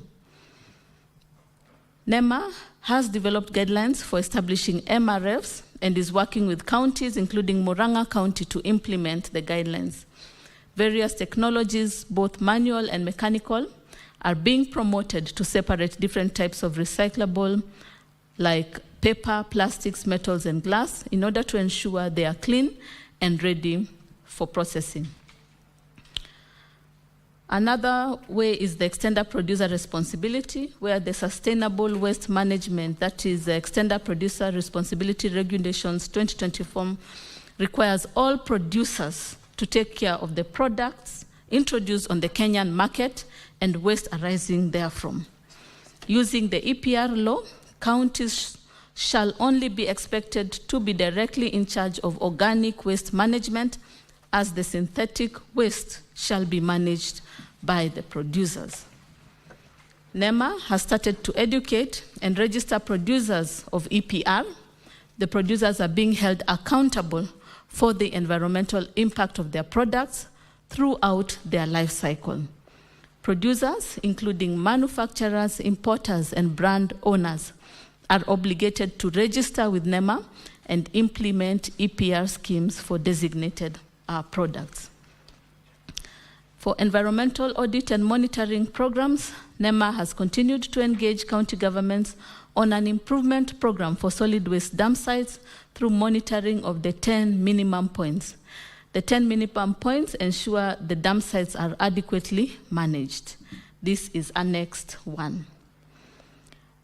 Implementation of regulations of plastic waste. plastic waste was identified as a very hazardous stream of waste that requires special attention, hence the enactment of the Environmental Management and Coordination, Management and Control of Plastic Packaging Materials Regulation 2024. And these regulations have established a framework for managing and controlling plastic packaging materials, promoting the use of environmentally friendly alternatives, and fostering recycling. NEMA has commenced enforcement of the plastic regulations. Honorable Speaker, the challenges in waste management at county level are several. We have challenges with counties which are at times adamant to undertake environmental impact assessment and annual environmental audits, making it very hard for NEMA to regulate. Counties are again adamant to license their waste transportation trucks with NEMA, and dump sites are illegal dumping. Slow to embrace waste segregation at source and enforce, and there's lack of appropriate waste management infrastructure, such as material recovery facilities, recyclers, incinerators, and landfills. I submit, Honorable Speaker.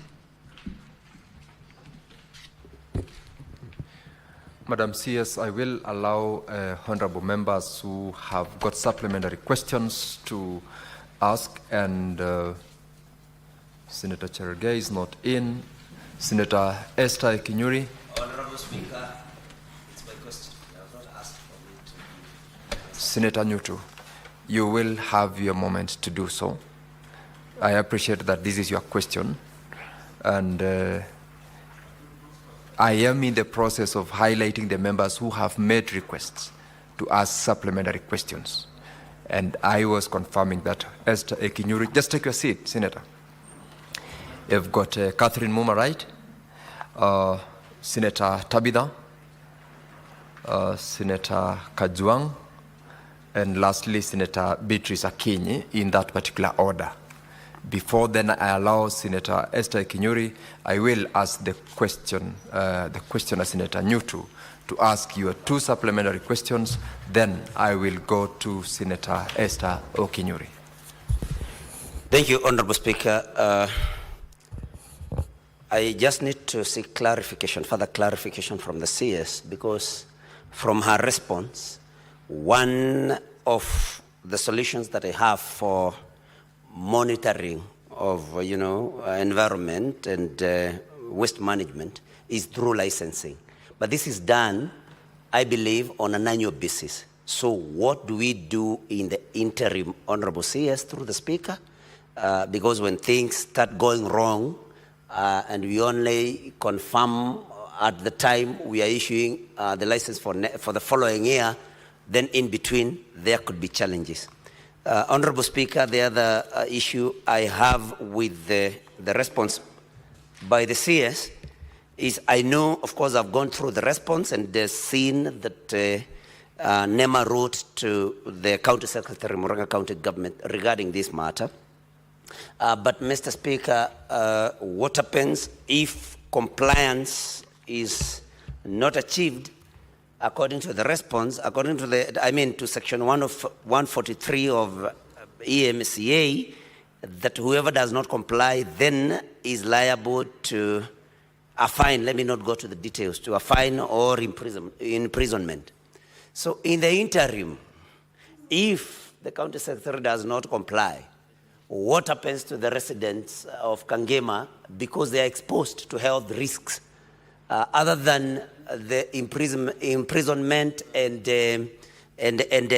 fine that may be liable to the County Secretary? What happens then to the residents? Thank you, Mr. Speaker.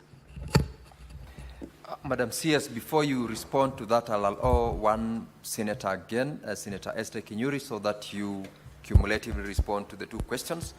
Senator Cherargei, I'd called you out. You are out of the chamber. Senator Esther Okinyuri. Thank you, Mr. Speaker. Mine is a further clarification on how deliberate the ministry is to tackle the issue of residential waste management, because the other time I was watching a clip on TikTok more Syria to residents in who are just dumping it right, Mr. Speaker. What can the ministry do deliberately so that it's not just on the part of county governments, but also on the part of the households in those residential areas? Because her responses are quite critical, but not in action, because I've cited the case of a pipeline estate, Mr. Speaker. Thank you. Honorable CS, you may respond to those 3 supplementary questions, then we will progress to the others.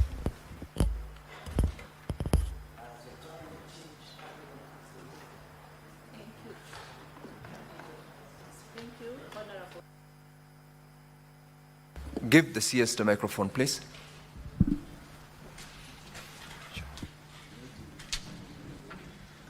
For Senator Muranga, the question regarding licensing on annual and basis and what do we do in the interim, we have asked counties to do an environmental impact assessment.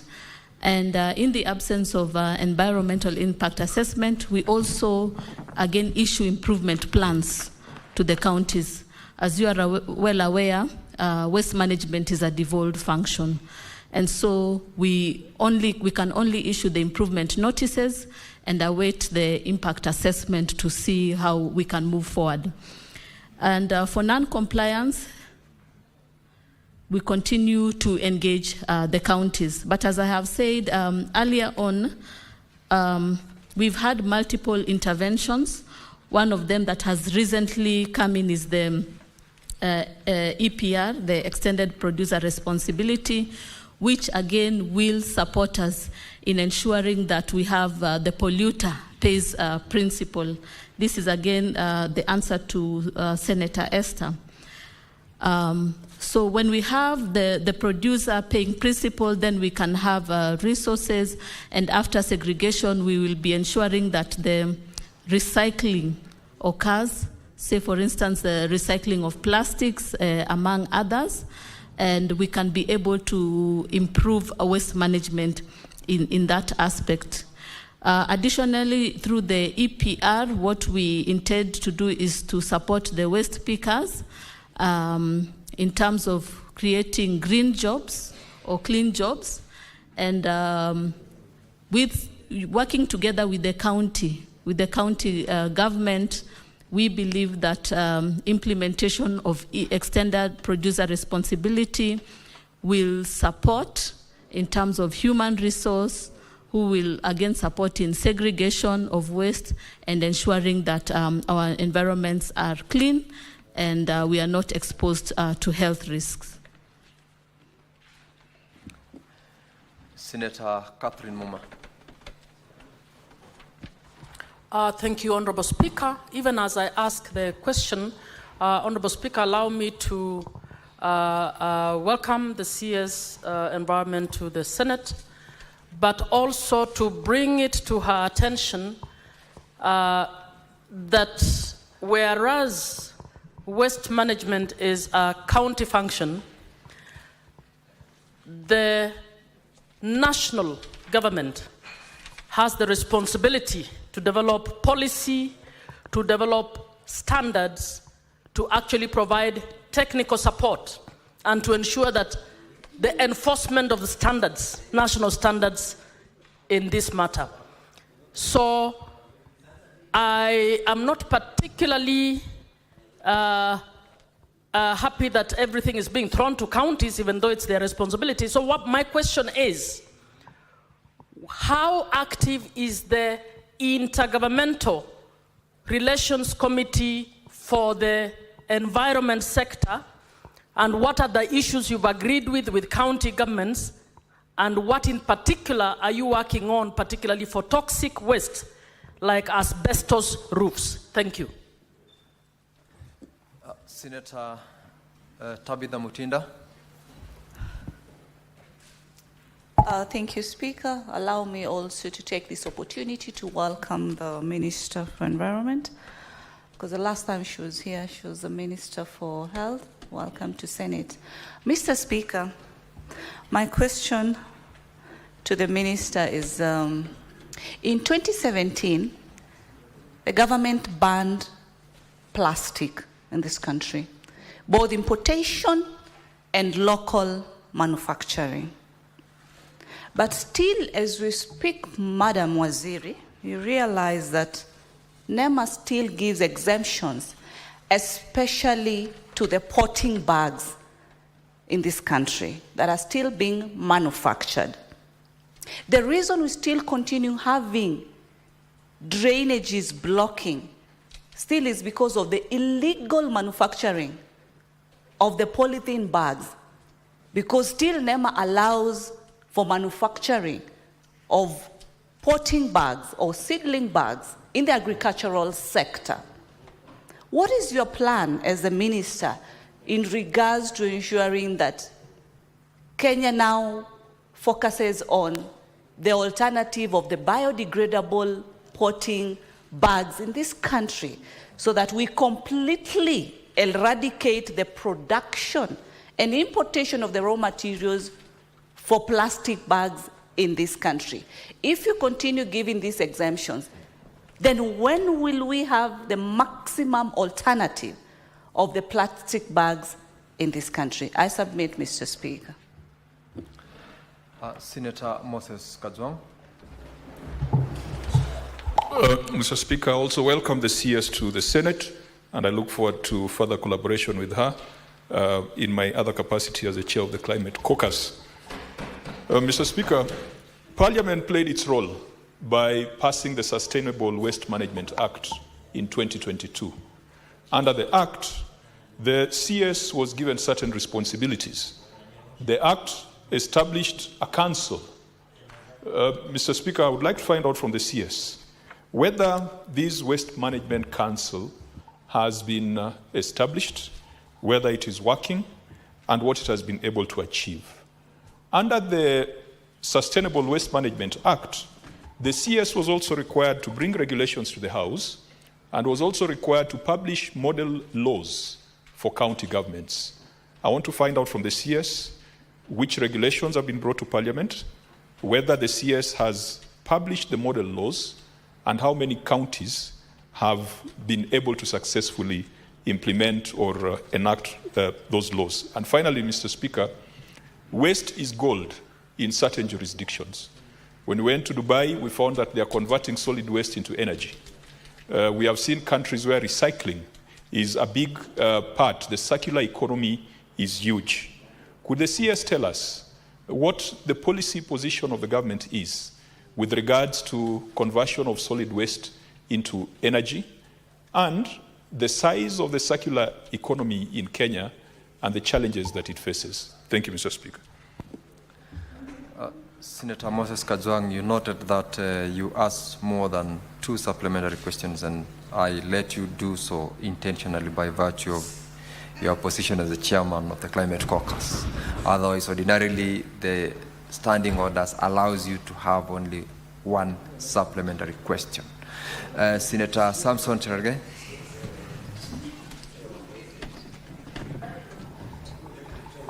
And I thought, Chair, Speaker, we should amend standing orders to include Climate Caucus as part of our committees. So, Speaker, with your indulgence, I want to also welcome Waziri. I think we were in Kaptagat and she did a good job. She's also sitting next to my voter, so I'll support her naturally because she's sitting next to my voter. Mr. Speaker, I want to ask the CS, we have agreed there are many policies on waste management. Our city, Nairobi, Mombasa, Eldoret, Kapsabet, Homa Bay, and all the towns and cities and urban centers are being choked by, including Bomet town, are being choked by waste. Mr. Speaker, the NEMA is seated here, and I hope I have seen the DG. What are they doing about illegal dumping and solid waste management in this country? Because whenever you drive, Mr. Speaker, you see waste all over. In fact, Nairobi is the worst. I think the county government and governor of Nairobi have left the waste to be all over, Mr. Speaker. And even in terms of estate solid waste management, Mr. Speaker, you and me know that you pay for your waste to be taken from your house wherever you live. Of course, I know where you live, Speaker, but I will not say it for the record. But, Mr. Speaker, we have to pay. Yet we have all these policies, Mr. Speaker. What is the ministry doing in fighting against illegal dumping, in solid waste management, Mr. Speaker? Because this solid management, as the chair of climate action has said, it can be turned into gold. So can the CS give us a silver bullet on how to address this issue of illegal dumping and solid waste management, and possibly partner with other partners to ensure we can transform solid into something that we can use for the value of the economy? I thank you, Mr. Speaker. Senator Beatrice Akinyi. Thank you, Mr. Speaker, sir, and for accepting that my head of delegation was able to give more than one question, and I think I will ride on that privilege that he has had as his delegation. That is a Honorable Speaker, of the chairperson, Senator Honorable Speaker, Honorable Speaker, I want to start by welcoming the CS, Madam Deborah, who we have worked with before, and in the delegation I also see a former DG of NEMA, Ayub Aiman, I worked with, and an officer was very passionate about environmental issues then. I hope he still is. Madam Honorable Speaker, my question is that how often does the CS engage with the counties as intergovernmental forum, as was envisaged in the Constitution 2010? Honorable Speaker, I notice a number of these issues are also touching on counties. And if the CS was engaging the counties on this meeting, a number of them would be thrashed. Honorable Speaker, I also wanted to know from the CS if the county environment committees are in place, are working, because NEMA is a member of that. And how staffed are their decentralized offices at the counties? Mr. Speaker, sir, because you only see one or two officers, which is not proportionate to the members that we have and to the service that we want offered. Thank you, Mr. Speaker, sir. Senator Manzo. Yes, sir. Mr. Speaker, to implement what is in C, the long-term waste management and monitoring strategies, I want to ask the CS what budgetary allocation does he have in this financial year to be able to implement all this which is asked in this question, because without a budget, really, it's not possible, Mr. Speaker. Senator John Kinywa.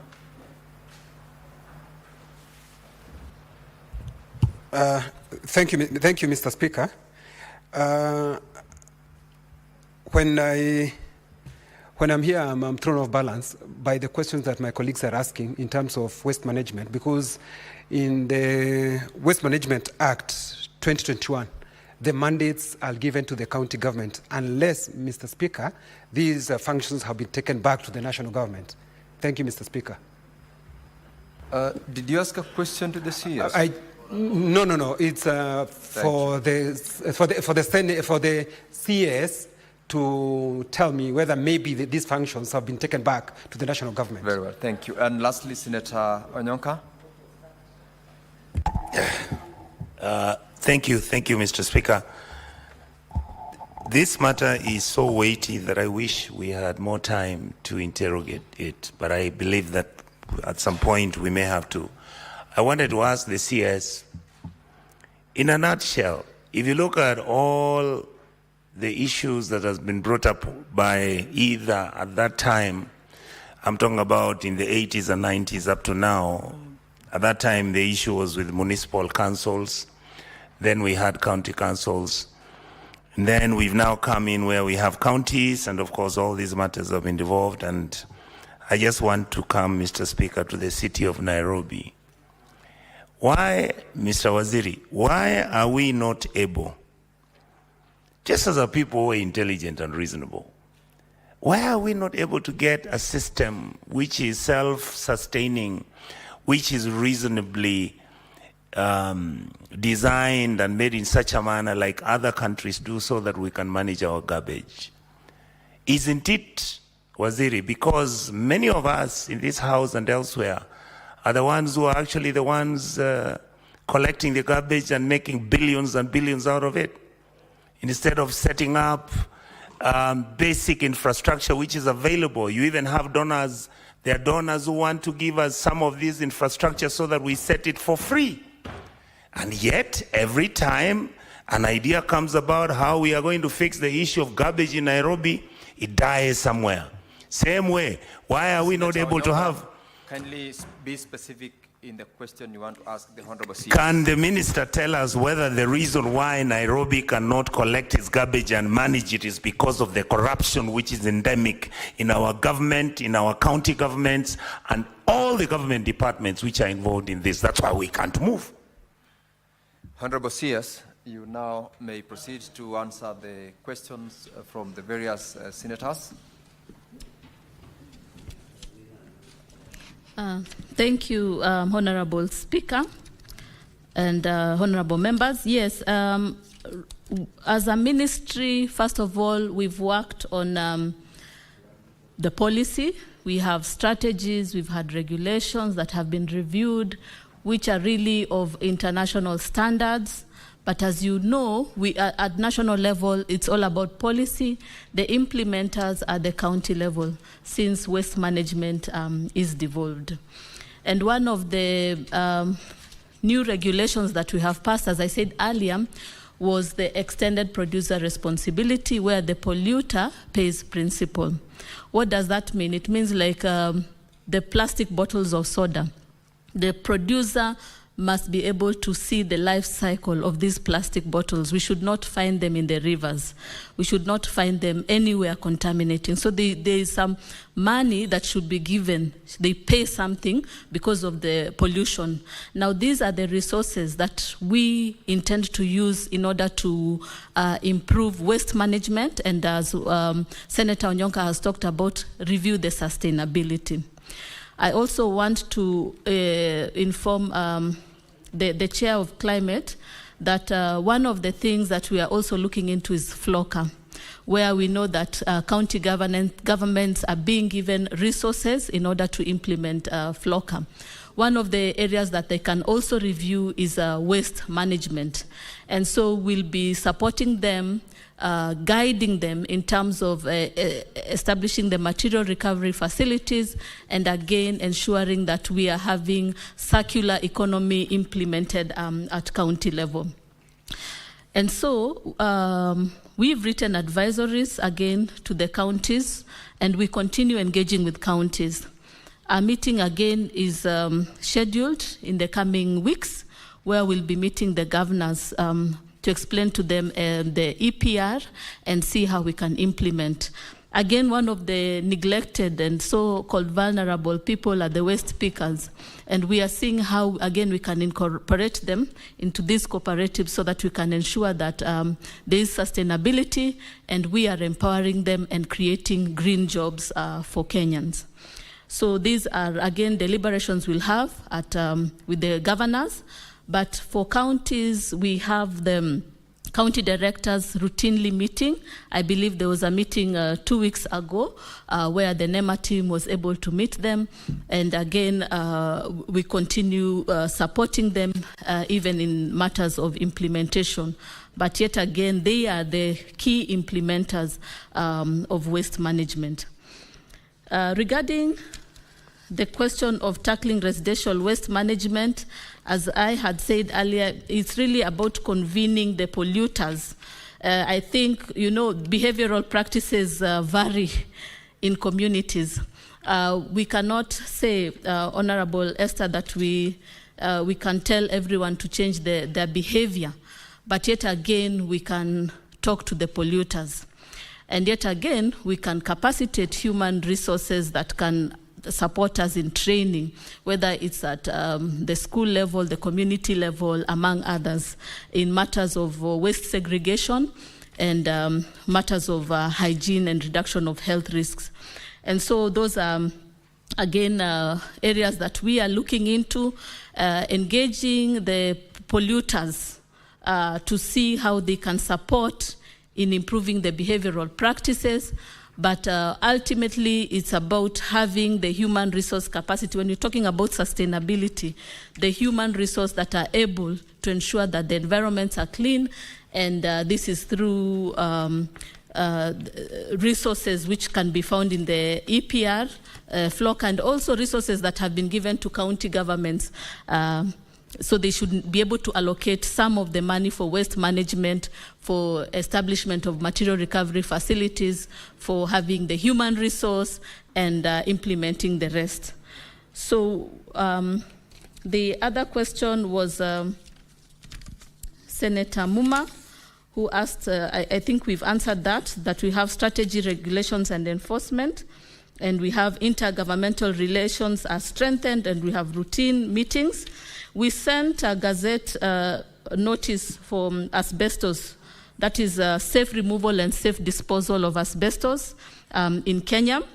But then we cognizant of the fiscal space, some have been able to do that, others, national government, counties, again, are unable. So we are engaging Treasury and to support us in allocation of resources that will support in implementation of this. Equally, we are engaging partners who can support one way or another. But step by step, we are looking into the safe removal and disposal of waste. And we, again, have come up with guidelines to support in implementation of the same, as well as the strategies.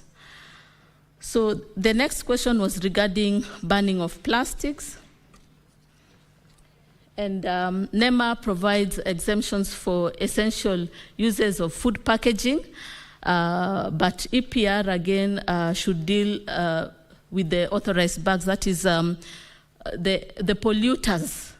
In the EPR regulations, you'll notice that we are enforcing that they need to look at the waste that is being produced in matters plastic and ensure that a waste management recycling of the same is done. We have developed a circular economy strategy of which we are really finalizing and implementing courtesy of partners as well as the African Union. And upon once it has been passed, now we'll be encouraging circular economy in Kenya. So recycling of plastics will again be addressed in that area. But for the potting bags, what we are encouraging is biodegradable bags that have been meeting the standards of the Kenya Bureau of Standards. So far, we are still reviewing which one would be best suited for our environment. And again, working with the KFS and the State Department of Forestry to ensure that we move to the biodegradable bags. So far, we've not had the one that meets optimum standard. And I think if you could give us time, then we can give a comprehensive report of the bags that we have had so far. But it's something that we have tasked the foresters as well as NEMA to support in the same. For the Waste Management Council, it is being established very soon. And again, regarding the laws, we have developed model laws for the counties. And again, they should be able to use those laws. For us is regulation and policies. The county is for implementation since waste management is devolved. So again, it's critical to note, Senator Moses, you talked about circular economy. For us, 60% of the waste that we produce is organic waste, of which some can be utilized for as fertilizer, and again, as a proportion can be used for methane production and also energy. So for waste to energy of this, the comprehensive, only 5% can be used for energy. Yeah, 5% of the waste. So conversion to energy is a limited amount. I think the focus should be mostly on fertilizers, because that incorporates 60%, and then around 30% is for plastics and recyclable materials, and only 5% is waste to energy. So based on the analysis that has been done in terms of the waste that has been produced in Kenya, then we are looking at the circular economy and what we can do in terms of recycling this waste based on that. So I think we've answered all the questions, and I highlight Senator Onyonka's question, self-sustainability. It is all about us looking in, and it's about us looking at what we have done is the extended producer responsibility, which we believe is a sustainable solution for Kenya. And for the county government, again, to address the other issues of corruption and cartel, even as we enforce, as NEMA, the implementation of waste management. Thank you. Honorable members, we have eaten 15 minutes into the next questions time, and therefore the responses that we've received from the Honorable CS, save for what the question by Senator Manzo on the budget, whether you have allocated on this question. I haven't heard you responding to that. I will allow you, Senator Veronica. I had closed on questions and withdrawn all the same. I've noticed that you requested after I had closed on the question supplementary to the CS. On that one, Honorable CS, when you will be responding to the next question, please respond to the question as to whether you have got any budgetary allocation in the current financial year on the question by Senator Manzo. The next, Honorable members, you're going to is question 091, and Senator Mohamed Chute has authorized Senator John Yutu to ask the question. I will proceed to allow Senator John Yutu to proceed to ask question 091 on behalf of Senator Mohamed Chute. Thank you, Mr. Speaker. As we have rightly stated, I'm standing in for Senator Chute of Marsabit County. And the question by Senator Chute, A, is could the Cabinet Secretary provide the historical background on the introduction of Prosopis juliflora, commonly known as Madenge, in Kenya, including the actors or institutions involved, and explain the ecological or policy rationale that justified the introduction of the plant. B, what is the current extent of Prosopis juliflora spread across the country, and could the Cabinet Secretary identify the most affected areas, particularly in Marsabit County, where the species reportedly covers approximately 40% of range lands? And C, what short and long-term interventions has the Ministry developed to contain or eradicate Prosopis juliflora, including projected timelines, budgetary allocations, and multi-agency or county-level plans aimed at the restoring affected rangelands, especially in light of its 2022 classification as a national security threat? And finally, Mr. Speaker, has the Ministry undertaken or reviewed any scientific assessments on the viability of Prosopis juliflora for alternative uses? And if so, what are the findings or outcomes of such initiatives, including any ongoing or planned community-based projects that align with ecological restoration? I thank you, Mr. Speaker. Honorable CS, you may proceed to answer question 091. Yes, Honorable Speaker, thank you. So maybe to answer the question on illegal dumping first, the letter done to all counties. There was a letter done to all counties in July 2024 and a reminder sent in December 2024 about the same, and counties are adamant. So we continue to engage them for implementation. Regarding the budget, yes, we have inadequate budget to support NEMA operations in matters monitoring, evaluation, and inspection of sites. Again, it's an area that we would want to advocate for to ensure that we are working on. So regarding the question on Prosopis juliflora, Honorable Speaker, the genus Prosopis belongs to the family Leguminosae, specifically the subfamily Mimosoidae. The genus has 4 genera and 44 species and several varieties, of which 40, including Prosopis pallida, are native to the American, mainly South American. In contrast, 1 is native to Africa, Prosopis africana, and 3 are native to Asia, Prosopis cineraria, Prosopis facta, and Prosopis coelziana. Honorable Speaker, Prosopis pallida was first introduced into Kenya in 1948 by the colonial government workers and planted in Taveta Township. It was a popular species and was widely planted in the larger Taveta County, then Taita Taveta District, and other parts of arid and semi-arid areas of Kenya, mostly in the 1960s to 1980s. The species is non-invasive and exhibits good stem. Senate Majority Leader, Senator Nyutu, Senator Cherargei, order please. Allow the CS to be heard in silence.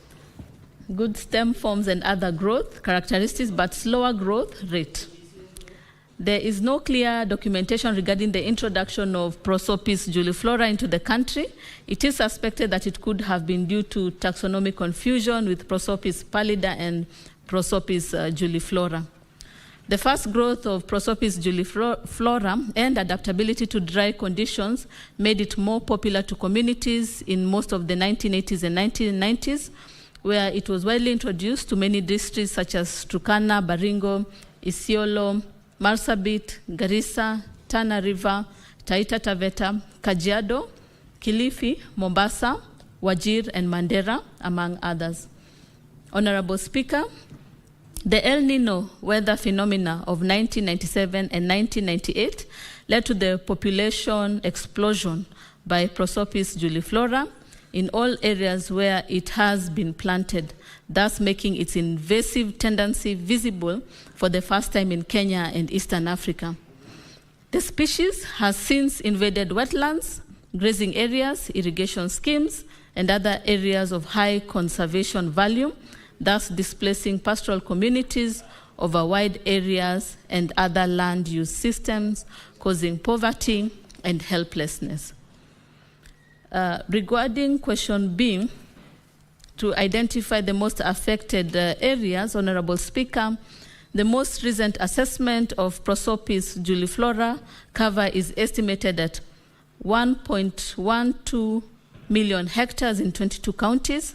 Turkana County is the largest, estimated at 361,000 hectares, while Marsabit has a Prosopis cover of 142,000 hectares. The most affected areas of Marsabit County are Loglogo, Moyale, Loyangalani, Maikona, Kor, North Hor, Malabot, Martidorop, and South Hor, among others. This is Annex 1. So, regarding the short and long-term interventions, Honorable Speaker, the ministry began responding to Prosopis challenge by jointly undertaking baseline studies between 2000 and 2002 to determine the status and the impact of the species in Kenya. A major output of the study was the first national workshop on integrated management and control of Prosopis species 2003 that led to the formation of the first national Prosopis task force in 2004, which was later transformed into a steering committee for the first pilot project on integrated management and control of Prosopis in Kenya. Baringo was used as a pilot site between 2005 and 2008.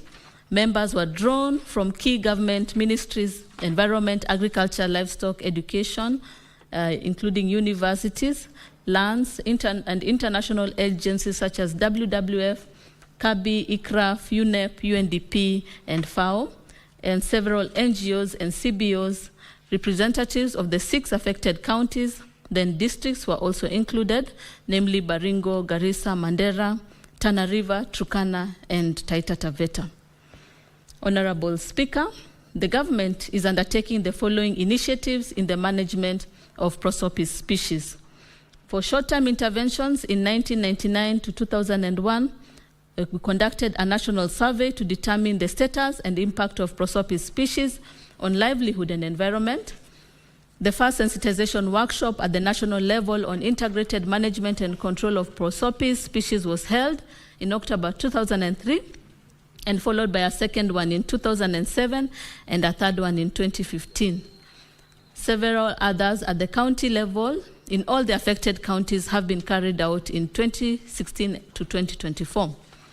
Between 2004 and 2006, the government secured technical support from development partners such as FAO to undertake a pilot integrated management and control of prosopis.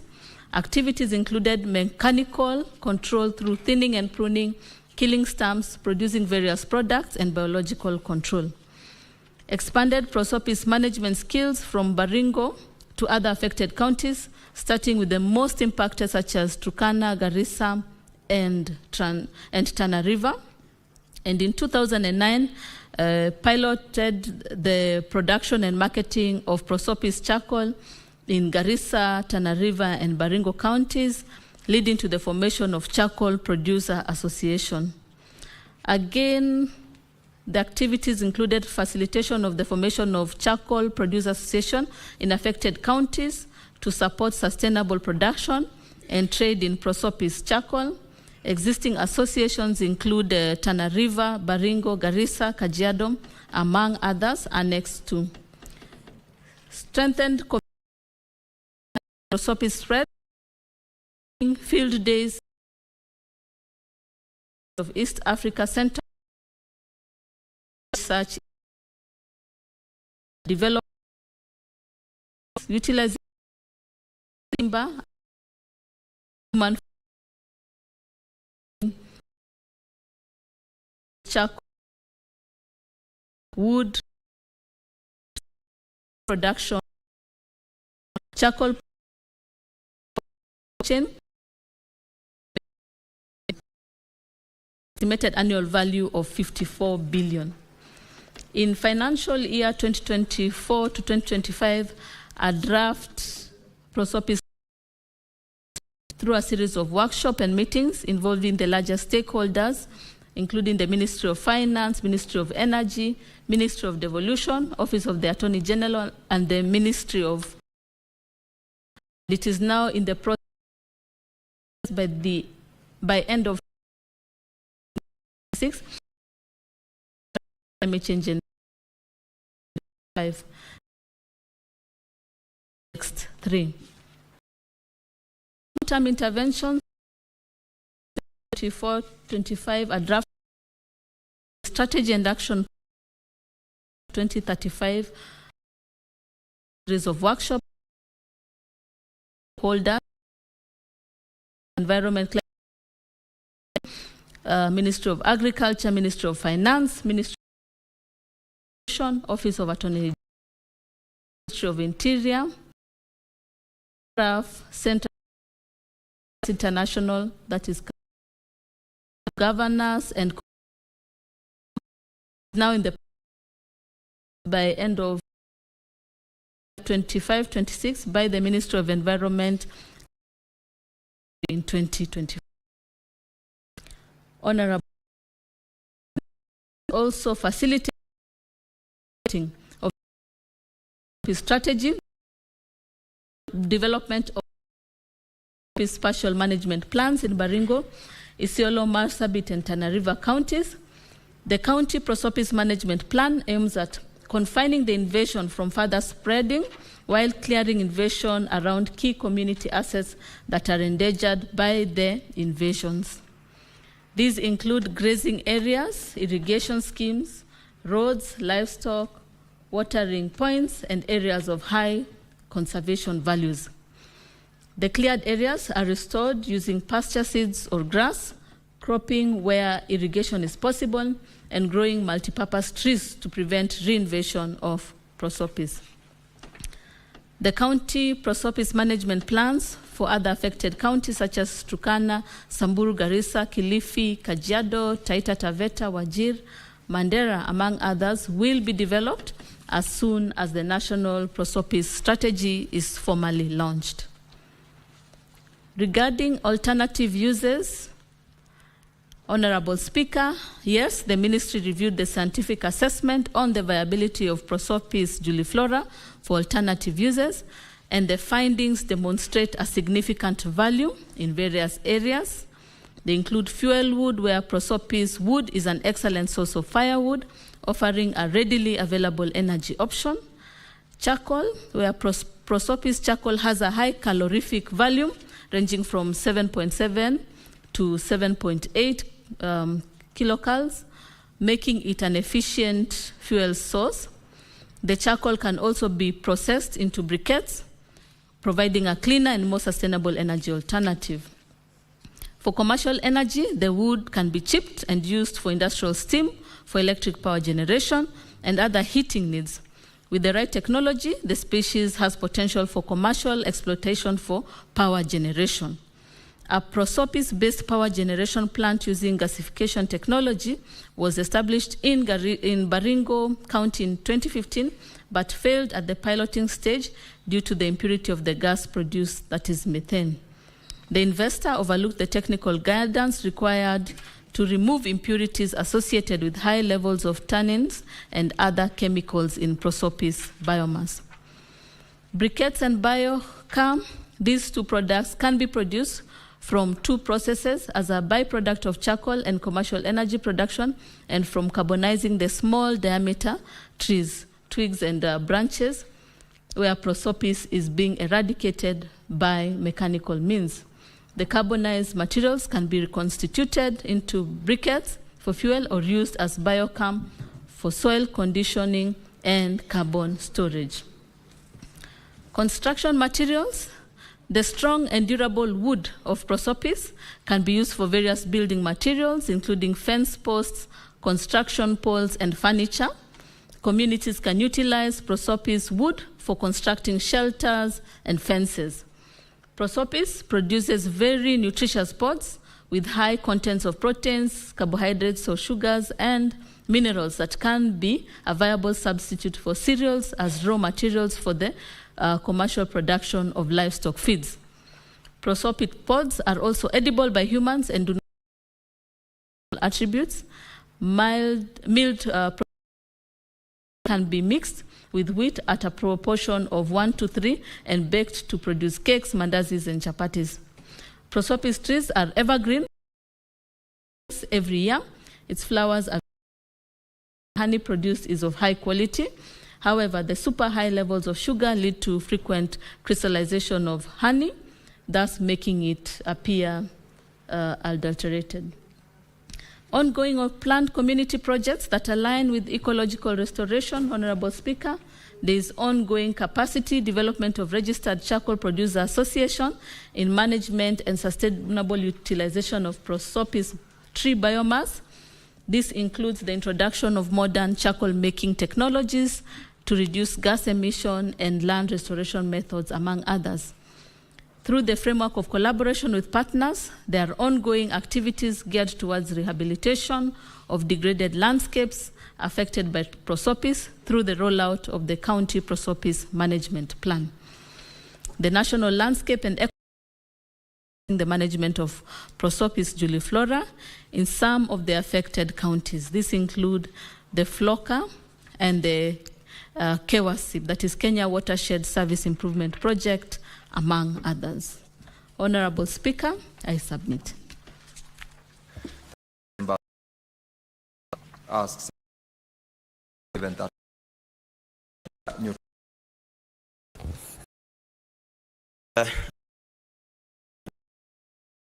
this from a bit Senator. say something, because that's also another type of plant that is affecting our water bodies, and I believe it's under her ministry. Thank you, Mr. Speaker. Senator Veronica Maina.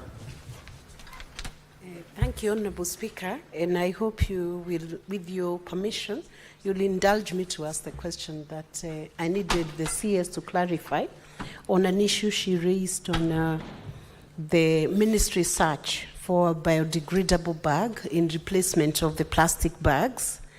And I wanted to know, because a very crucial question, whether the ministry has considered the alternative of encouraging and promoting the use of weaved baskets, weaved bags as an alternative for the plastic bags, even as you search for the biodegradable option of the biodegradable bags, so that the ministry can enhance an approach that then helps in creative industry and creates jobs in the course of searching for those bags, which then will go to the cottage industries, as opposed to concentrating with use of biodegradable bags, which may be produced by only one big factory. You can channel that energy and those resources towards generating employment, income, earning employment in counties like Murang'a, counties like Kitui, Makueni, where baskets are weaved, counties like Turkana. What is the approach that the ministry is taking towards that? Senator Catherine Muma.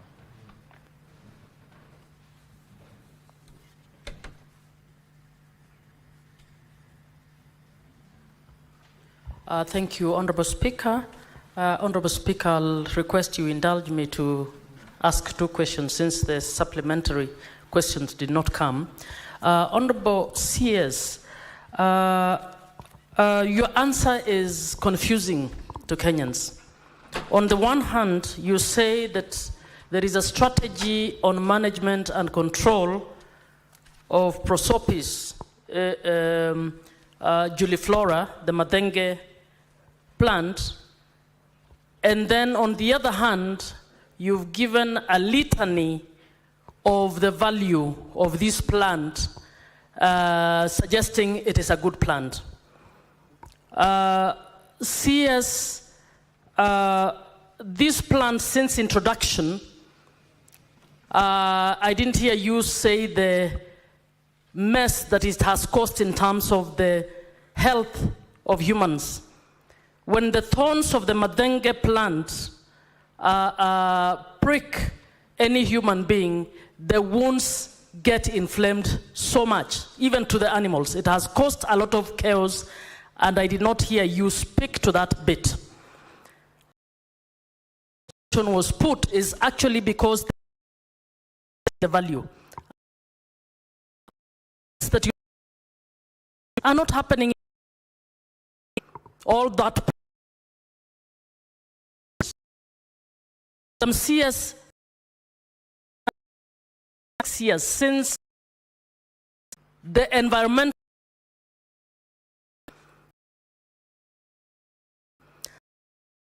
here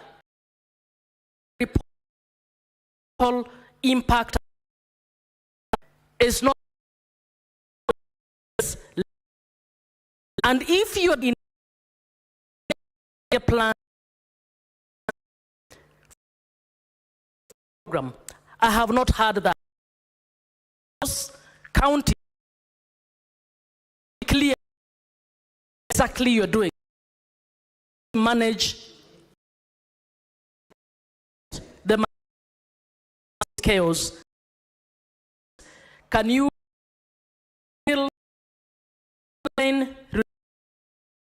on is moved away? Mr. Speaker, whether the scientific, so what are they going to do to eliminate it? Luckily, I've not seen it in Makueni, but the Speaker. So, and what are they Madam CS, to respond to those. Honorable member, regarding I convene comprehensive report office.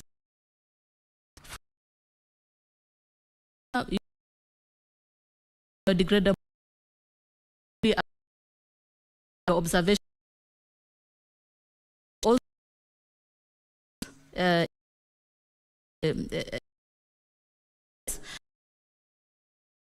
is ongoing to see which in terms of seedling that, and so we are welcome as and bags. Senator yes, for first that to address desertification, the invasion rating and affect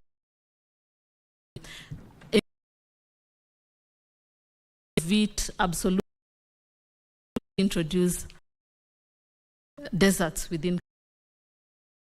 And so what we are doing is really managing it, looking at the commercial value and managing so that it. Yes, indeed, has been conducted the research insect.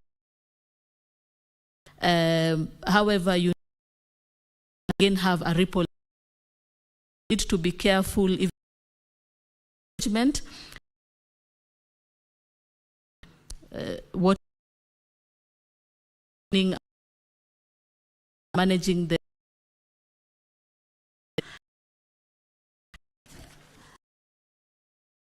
as we look at and and also utilizing again we are looking at scientific intervention contextualized then yes.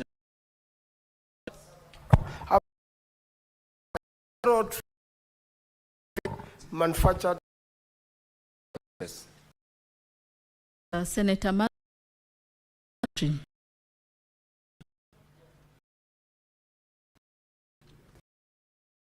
Add the to the question. Do you have a Muma? By October. Brings us Honorable 091. Madam CS, the invite now discharged.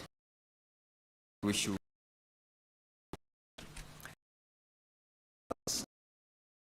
at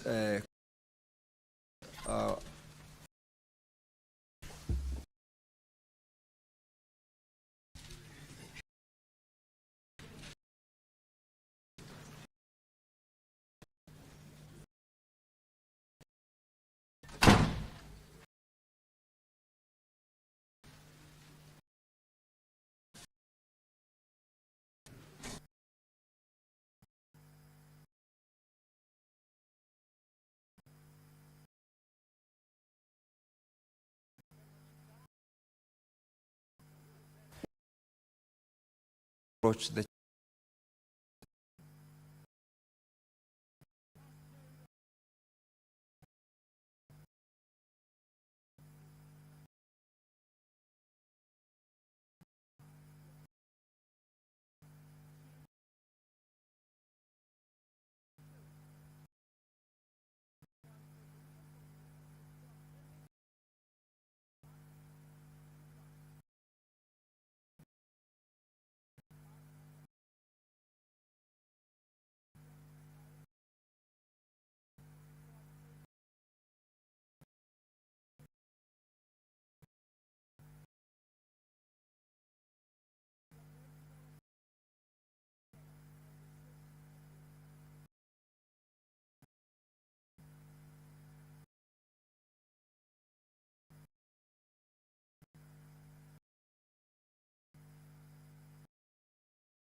for the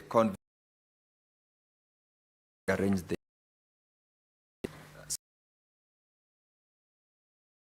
clerk.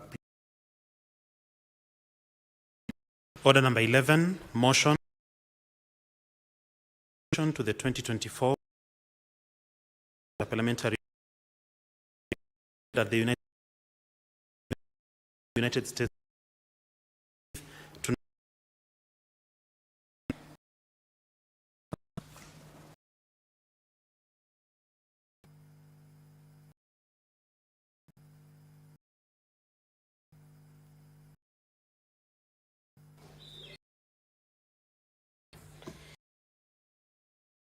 to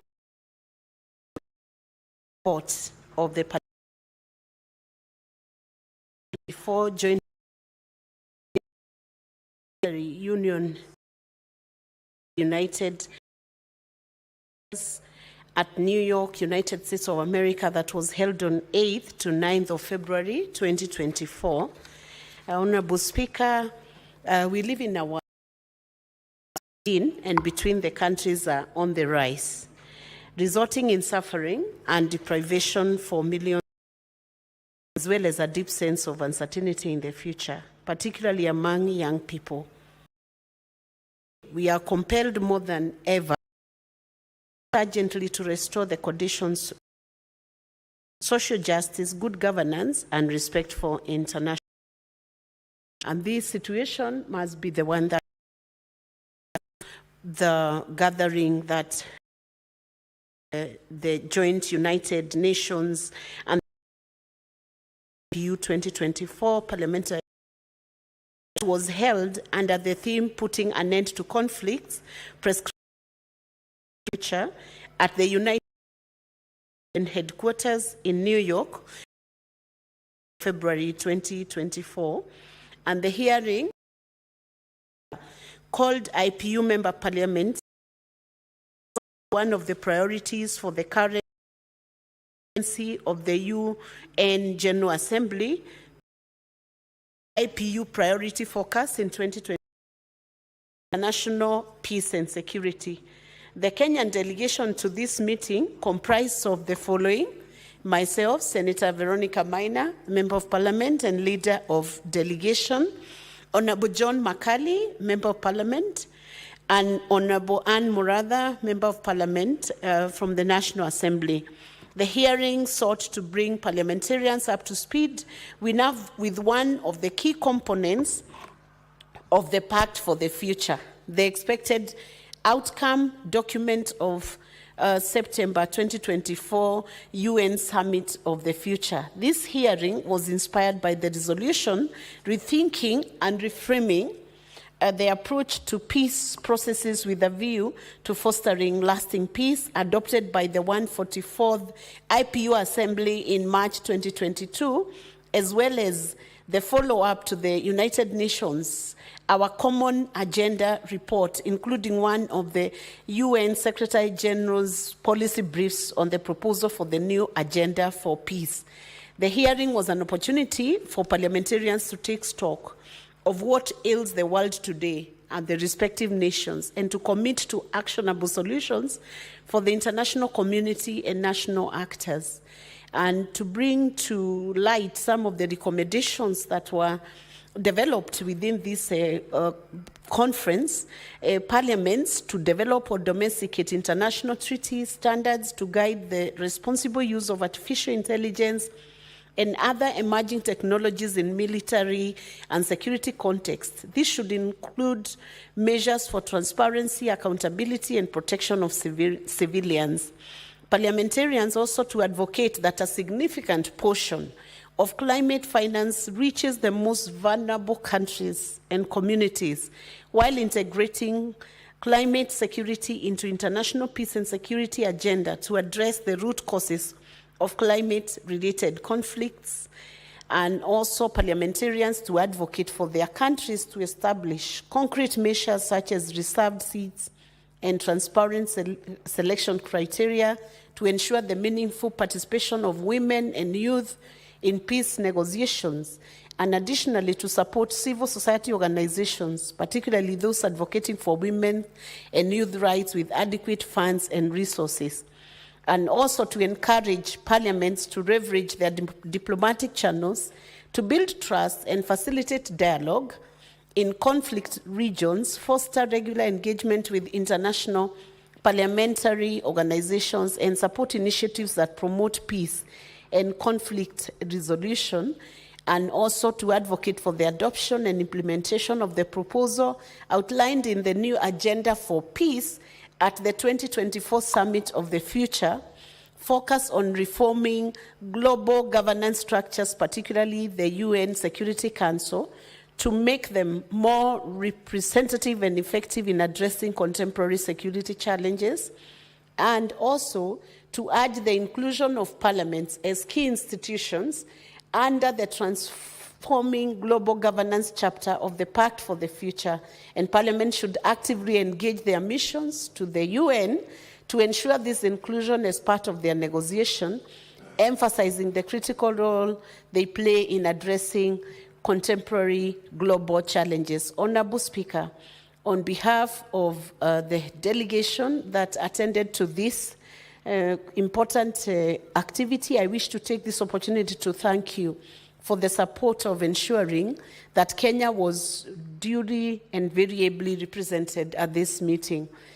Honorable Speaker, Article 7 of the IPU statutes mandates members of the IPU to submit the resolutions of the IPU within their respective parliament in the most appropriate form to communicate them to the government, to stimulate their implementation, and to inform the IPU Secretariat as often and fully as possible, particularly in its annual reports of the steps taken and results obtained.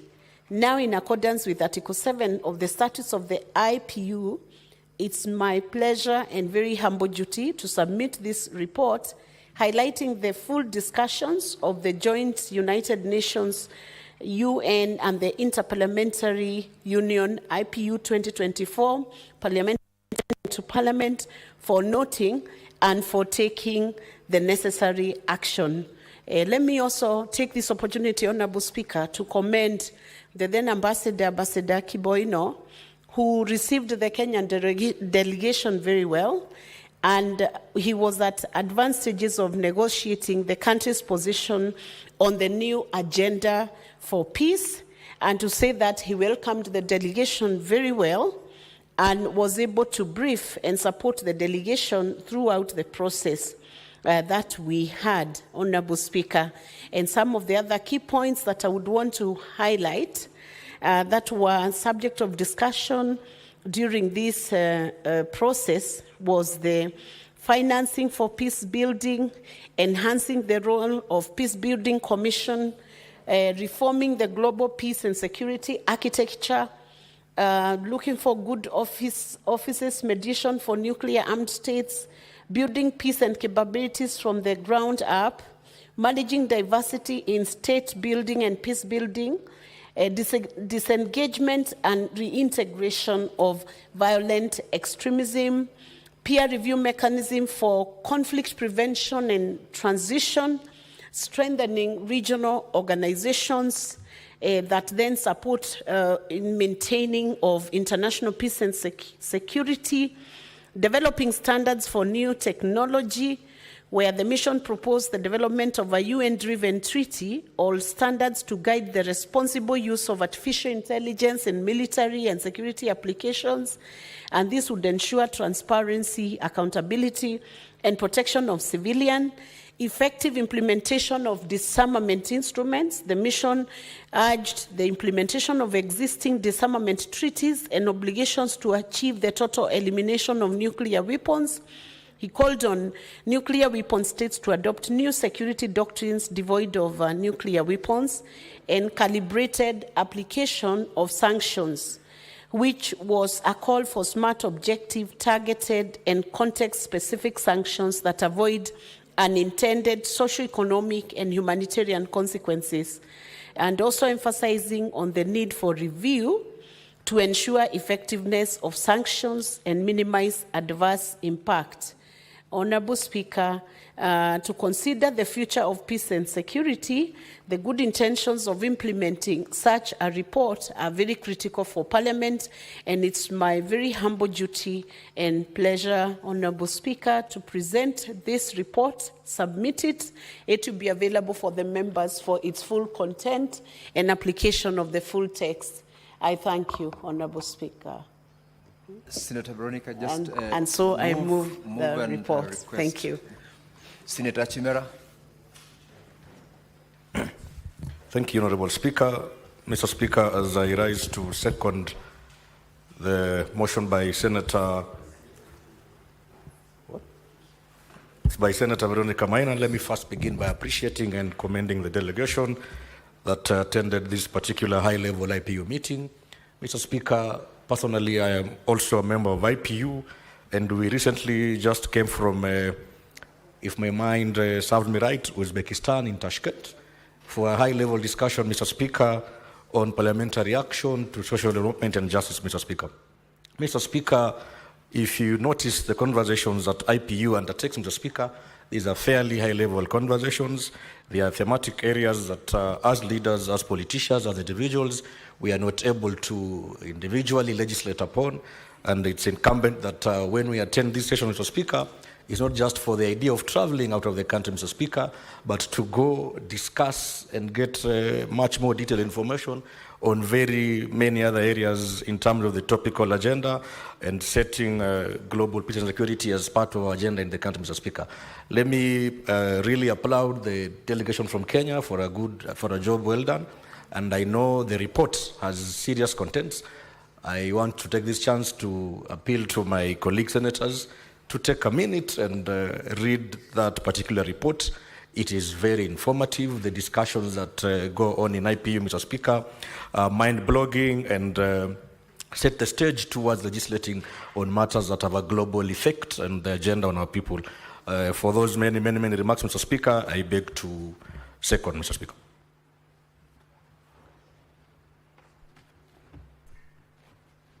Honorable Senators, I now propose the question that the Senate notes the report of the parliamentary delegation to the 2024 Joint United Nations Inter-Parliamentary Union parliamentary hearing held at the United Nations headquarters in New York, United States of America on 8th to 9th February 2024, laid on the table of the Senate on Tuesday, 17th of September 2024.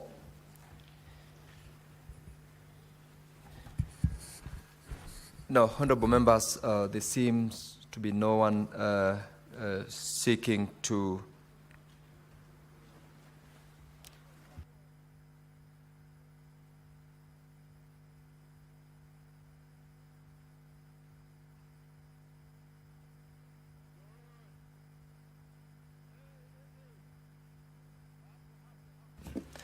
Honorable members, I've noted that there are no members who are contributing.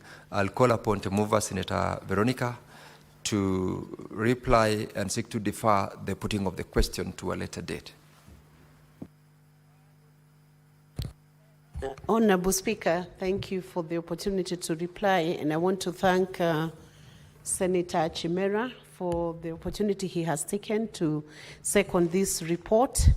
Matters of peace are very crucial, and it is important when we see that Senator Chimera, in seconding this report, also represents the youth in this nation. And Honorable Speaker, we cannot talk of any peace or any security for the future without mentioning the youth. In fact, the future of peace, security, and stable communities and stable nations is in the hands of the youths. And at this crucial time in the Republic of Kenya, these reports become a focal point which should be read by everybody, even beyond the senators who are within the House.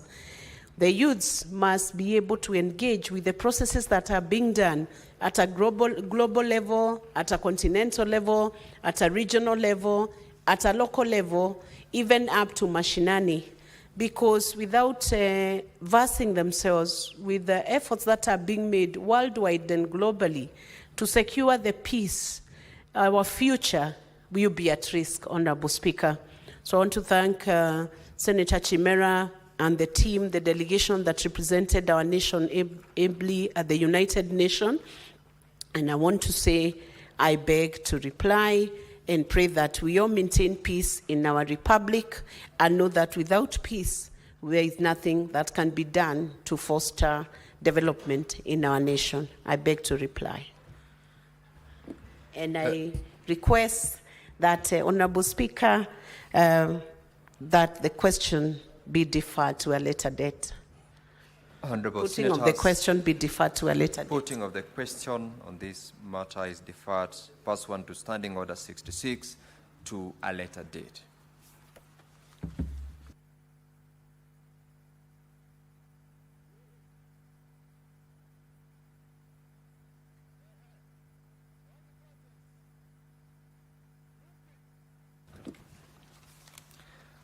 Honorable Senators, order number 8, Senator Mandago, who is the chairperson of Health. This is report on the Standing Committee on Health.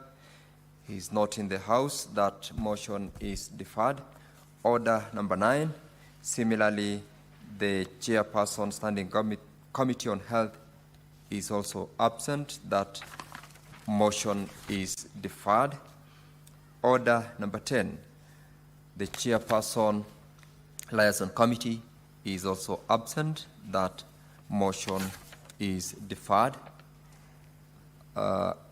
Order number 12, the chairperson Parliamentarians Dialogue at the Parliamentary Climate Caucus is also absent.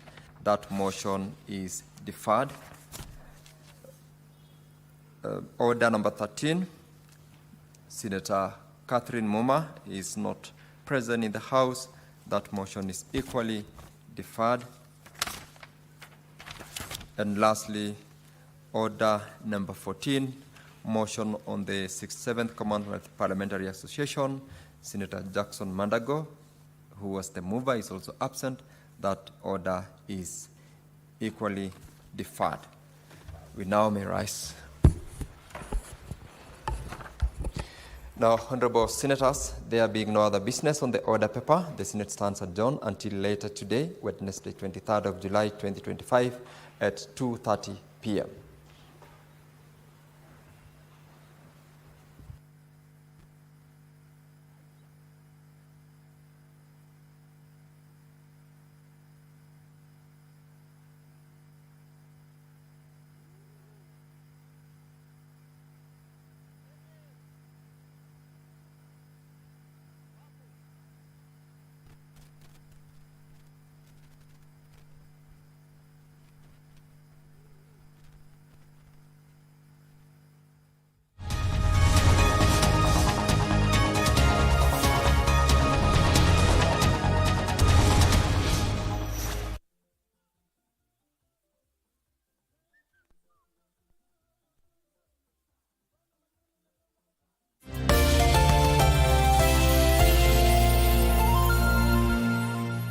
Never heard the music so sweet. I repeat. Wagwan, me brethren, big things are going. Remember, each and every Monday we have to shell down the place with nothing but the best of smooth reggae vibes in your favorite station. You know these things, man.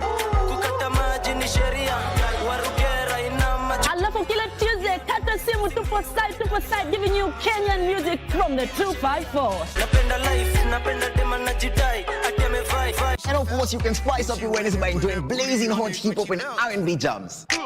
We don't got no label. She said she want bottles. Vibes and vibes as we go all across Africa, Kenya, Nigeria, Ghana, all the way to Tanzania to give you nothing but the best on Afro Thursday. Make sure you make a date with us each and every single Friday with me, DJ_Liza Diva, DJ Colda, and me, Wanjiko. This is Club One Extra. Unanifanya nisikie kunongwa Hadija ai Mani especially ukisonga Niende bere, nirudi nyuma, uende bere, urudi nyuma, ama tuendanize pamoja eh? Alex violate you in any way, If I tell you that her phone was bugged. Bugged? No, she didn't. Uko sawa? Uko umeambiwa tulikuwa tumeenda mission. Yeah? Lakini sifai kusema ene. Watu ufanya sushaongea? Shiro. Ukiona simu yako ichukuliwi, umevutwa kazi. Je, ndugu Muislamu, unafahamu kwamba Nabii Ibrahim alayhi salam alinusurika kifo kwa moto kwa amri ya Allah subhanahu wa ta'ala? Ibrahim alayhi salam alifungwa miguu na mikono kwa pamoja na kuwekwa kwenye moto mkubwa sana. Allah aliamuru moto ule uwe baridi na salama kwa Ibrahim alayhi salam, na hivyo ndivyo ilivyokuwa. Nabii Ibrahim aliweza kutoka kwenye moto ule pasi na jeraha lolote. Yule ambaye tabia yake imekuwa mzuri, Mtume sallallahu alaihi wasallam anasema mimi namdhaminia, nachukua dhamana yake mbele ya Allah subhanahu wa ta'ala, Allah aweze kumjengea nyumba mtu kama huyu katika pepo ya juu.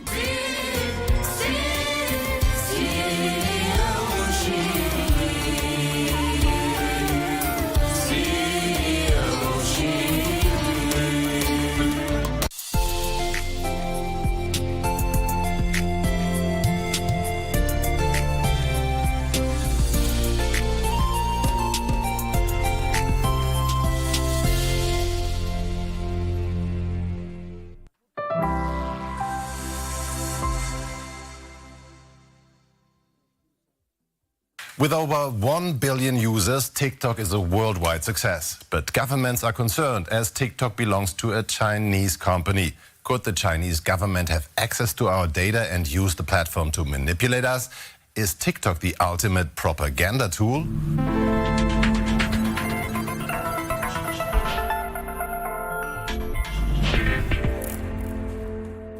Anyone can make impressive videos on their smartphone using TikTok. I like to play around with it too. ByteDance, the company behind TikTok, came up with a pretty clever concept. But not everyone is enjoying TikTok because the company is based in Beijing. Chinese ByteDance employees have accessed data from European and American users. The EU has started taking measures to prevent this. In the US, a ban on TikTok is currently being heavily debated. Company CEO Shou Zichu was already grilled by US lawmakers over data security. So what's really going on at TikTok? ByteDance collects lots of personal